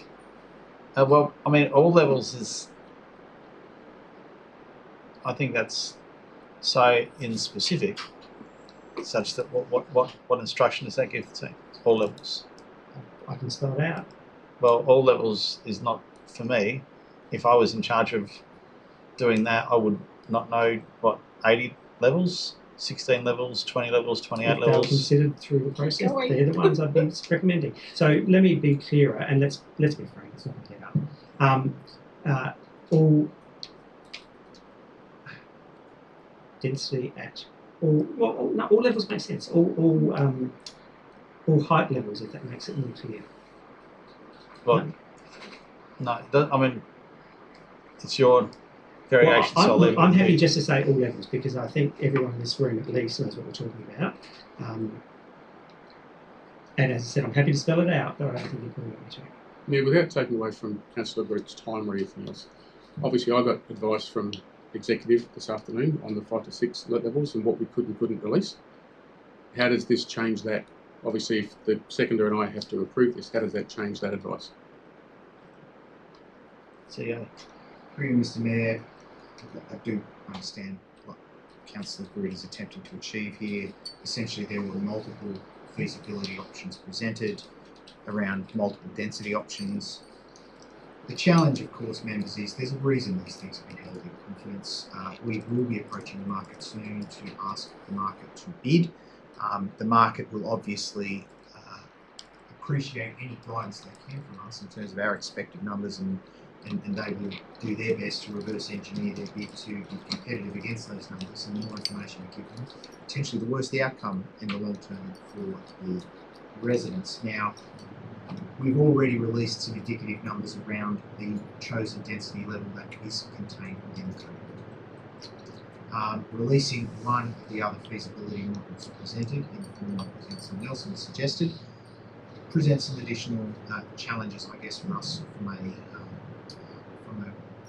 commercial standpoint. But I think it's really a matter for members to consider from a risk appetite standpoint whether they feel genuinely that this 5 to 6 level development is something that is likely.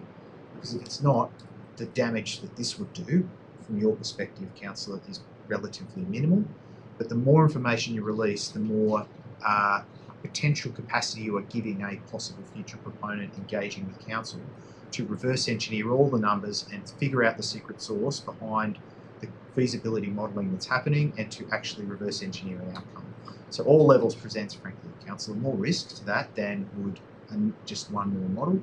But it's all a question of members' risk appetite of commercial feasibility and the desire to hold that close to retain our capacity to negotiate with the market in an unencumbered way, versus your desire to be open and transparent with the public. And these are two competing factors that, members, you've got the privilege but also the responsibility to balance. Thank you, CEO. So I will ask the mover and the seconder for a yes or no whether they're happy to accept the variation. No. Yes.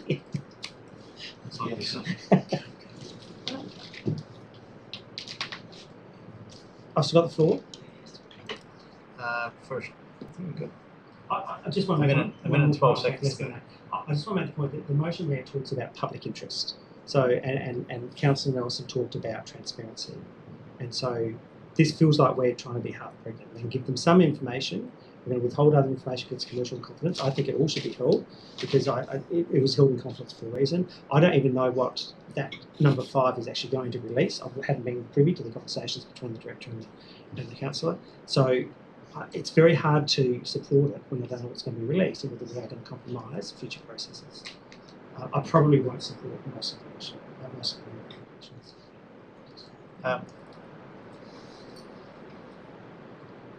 Councillor Backer. Yeah. So I'd love to have 5 minutes on this one. You do? I do. Yeah, so thanks very much, Jason, for bringing this motion. And I speak specifically to 2.5. I'm very in favour of releasing all the information, all the levels that were considered at that time. I think that would be the best outcome for the community. But just to say, the 5 and 6 story level is a bit cute, and I think I'm not threatened by a petition. It's a democracy. We've got a petitions policy. It's fantastic. We've got an engaged community. That's what we want. We want people participating in democracy. There's not enough people there's a lot of people that don't, and there's a lot of people that, yes, they make comments on Facebook, but getting involved in politics and getting petitions and deputations, that's what local government is all about. So I think this motion reeks of sour grapes, and I think I don't tell people what to think, I point them to the information. And if they think a certain way, then that's up to them. So we, as a council, present information, and during the consultation period, the only information we should be pointing people to during the consultation period is the stuff that's on Plan SA and the stuff that's on engagement. That's what I point people to. We shouldn't be half-drip feeding other information to counter what other people are saying. That's not our role. The Mayor is a spokesperson for the council. We're during phase 4 of a very, very important community consultation. Maybe people don't feel they're being heard, they're doing it a different way. The petition might not even be for us. We don't know. I don't have the petition in front of me. I don't have the information that's about to be released. I don't think I can make a decision unless that information is tabled. And my understanding is if the information is not tabled and can't make a decision, then the motion holds anyway.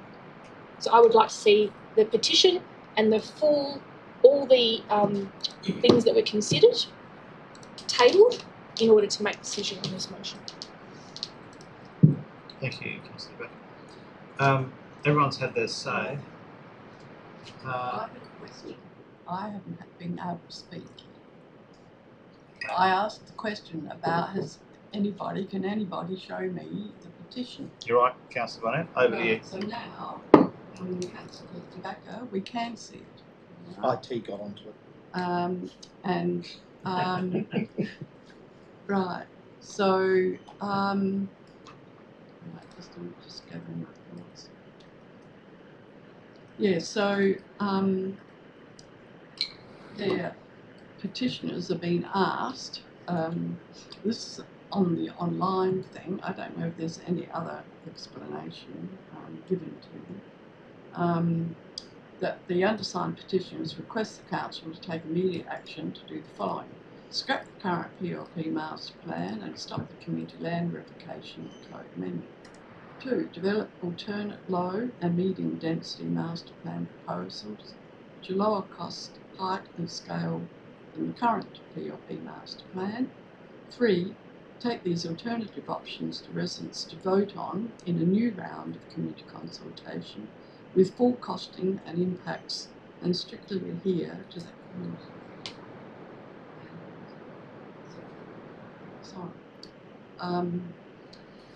So that's the online petition. Then others have said that they've had it on the door stop, and I believe the Mayor has a copy of that, which could possibly be circulated to elected members, saying that, well, apparently, so not like we are perhaps intending to be open and show everything,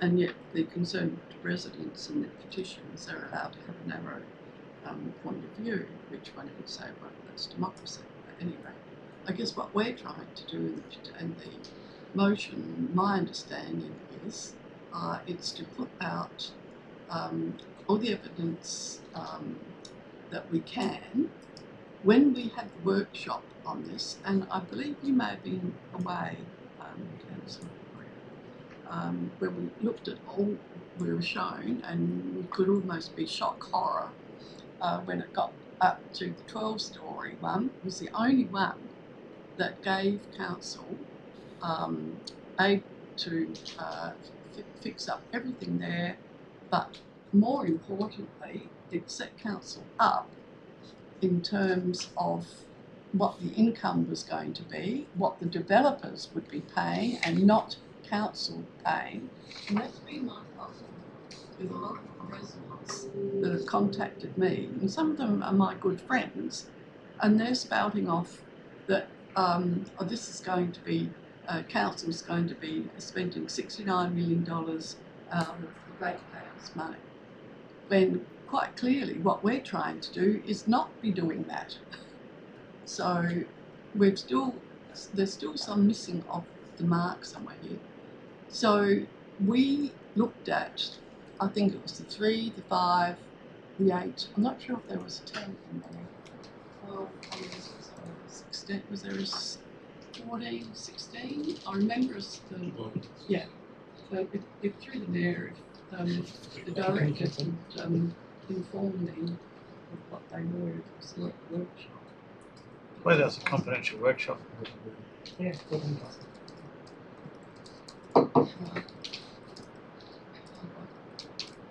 etc., etc. So anyway, I do remember, and that's why we've got named at number 4. So if it's so secret, well then why we got it up before us and we're talking about it? Yeah, so I think we only looked at certain ones because they were the ones that actually you could see the whole sort of story set out, set out of why we went to the 12-storey one. So I just think, look, if we're able to do it, it's not going to be a disadvantage to us in any of our negotiations. That's, I think, more the scary part. But I think the Deputy Mayor has been through all this with your discussions with the staff and everything. So obviously, I think this has been arrived at in conjunction with the advice of staff. Through the Mayor's Act. Correct, Deputy Mayor? So, yeah, I think what we're trying to be concerned about is that they seems to be talking to them with 5 or 6 stories because that's what's currently allowed. So that seems to be the rationale. But the rationale, that's okay for that, but it's flawed because it's not going to do all the things that they think it's going to do. So I just think that needs to be clearly set out. The reason why these other ones, and why we've come back to the 3 stories by the nearest to the residents in Kintor Avenue. Again, that's not been mentioned. You know, we adjusted and we changed and we said, well, we would go back to the 3 stories closest to the residential. So that needs to also, I think, be mentioned. So we have been adjusting as we go. You know? So, Thank you, Councillor Barnett. Everyone's had their say now, so heading back to Deputy Mayor Nelson to sum up. Thank you, Mayor. Yeah, just a brief sum up. So just to reiterate, I certainly appreciate, if I could put some context into point 1 and point 6, they were simply inserted there for reference. I understand that not everyone is there, but not everyone has seen them or witnessed them. The primary context of this is points 2 through to 5.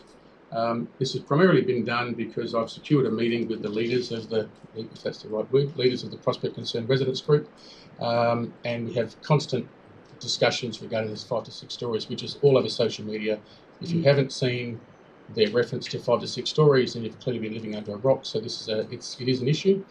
What we do have is our public workshop notes, which I use, which is from the 18th of November, which has the financial modelling for 8 levels and 12 levels. What we're missing is the 5, which we have already done but hasn't been released. Yes, I understand from Councillor Group there was levels above 12, which was unanimously rejected by Council. So that doesn't even need to be considered. But we have 8 and 12. What we're missing is what the public is looking for, which is the financial workings for 5 levels. And that's really what 2, 3, 4 and 5 is referring to. I think it is important to be transparent and that we release that information, which we can then use in our discussions. Thank you. Thank you, Councillor. Question in governance. We're during phase 4 of consultation. We have an endorsed engagement plan and the materials that were endorsed for consultation. I think it's dangerous to release extra information during the consultation period. We should be pointing people to the endorsed engagement information. That doesn't sound like a question. Well, it's a concern, so it's just a question. If we're in breach of our, during a consultation period, putting out extra information that may seem to bias or to, really, we've put the information there. It's up to the community during this point of time.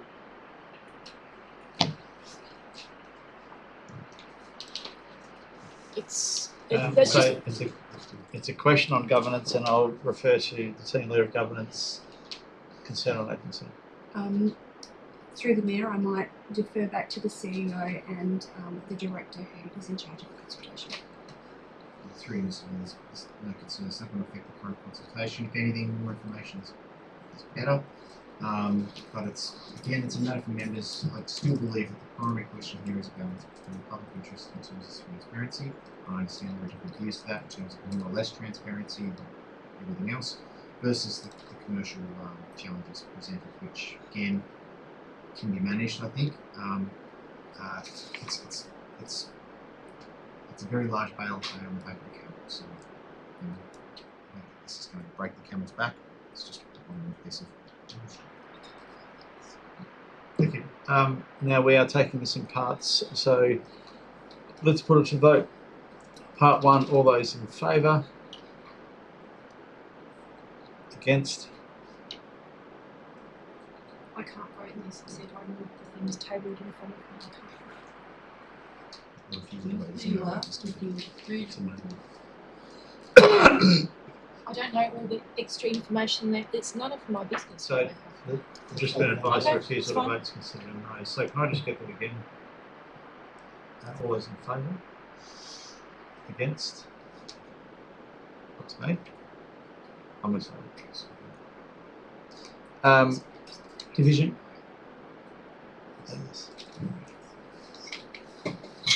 Close then.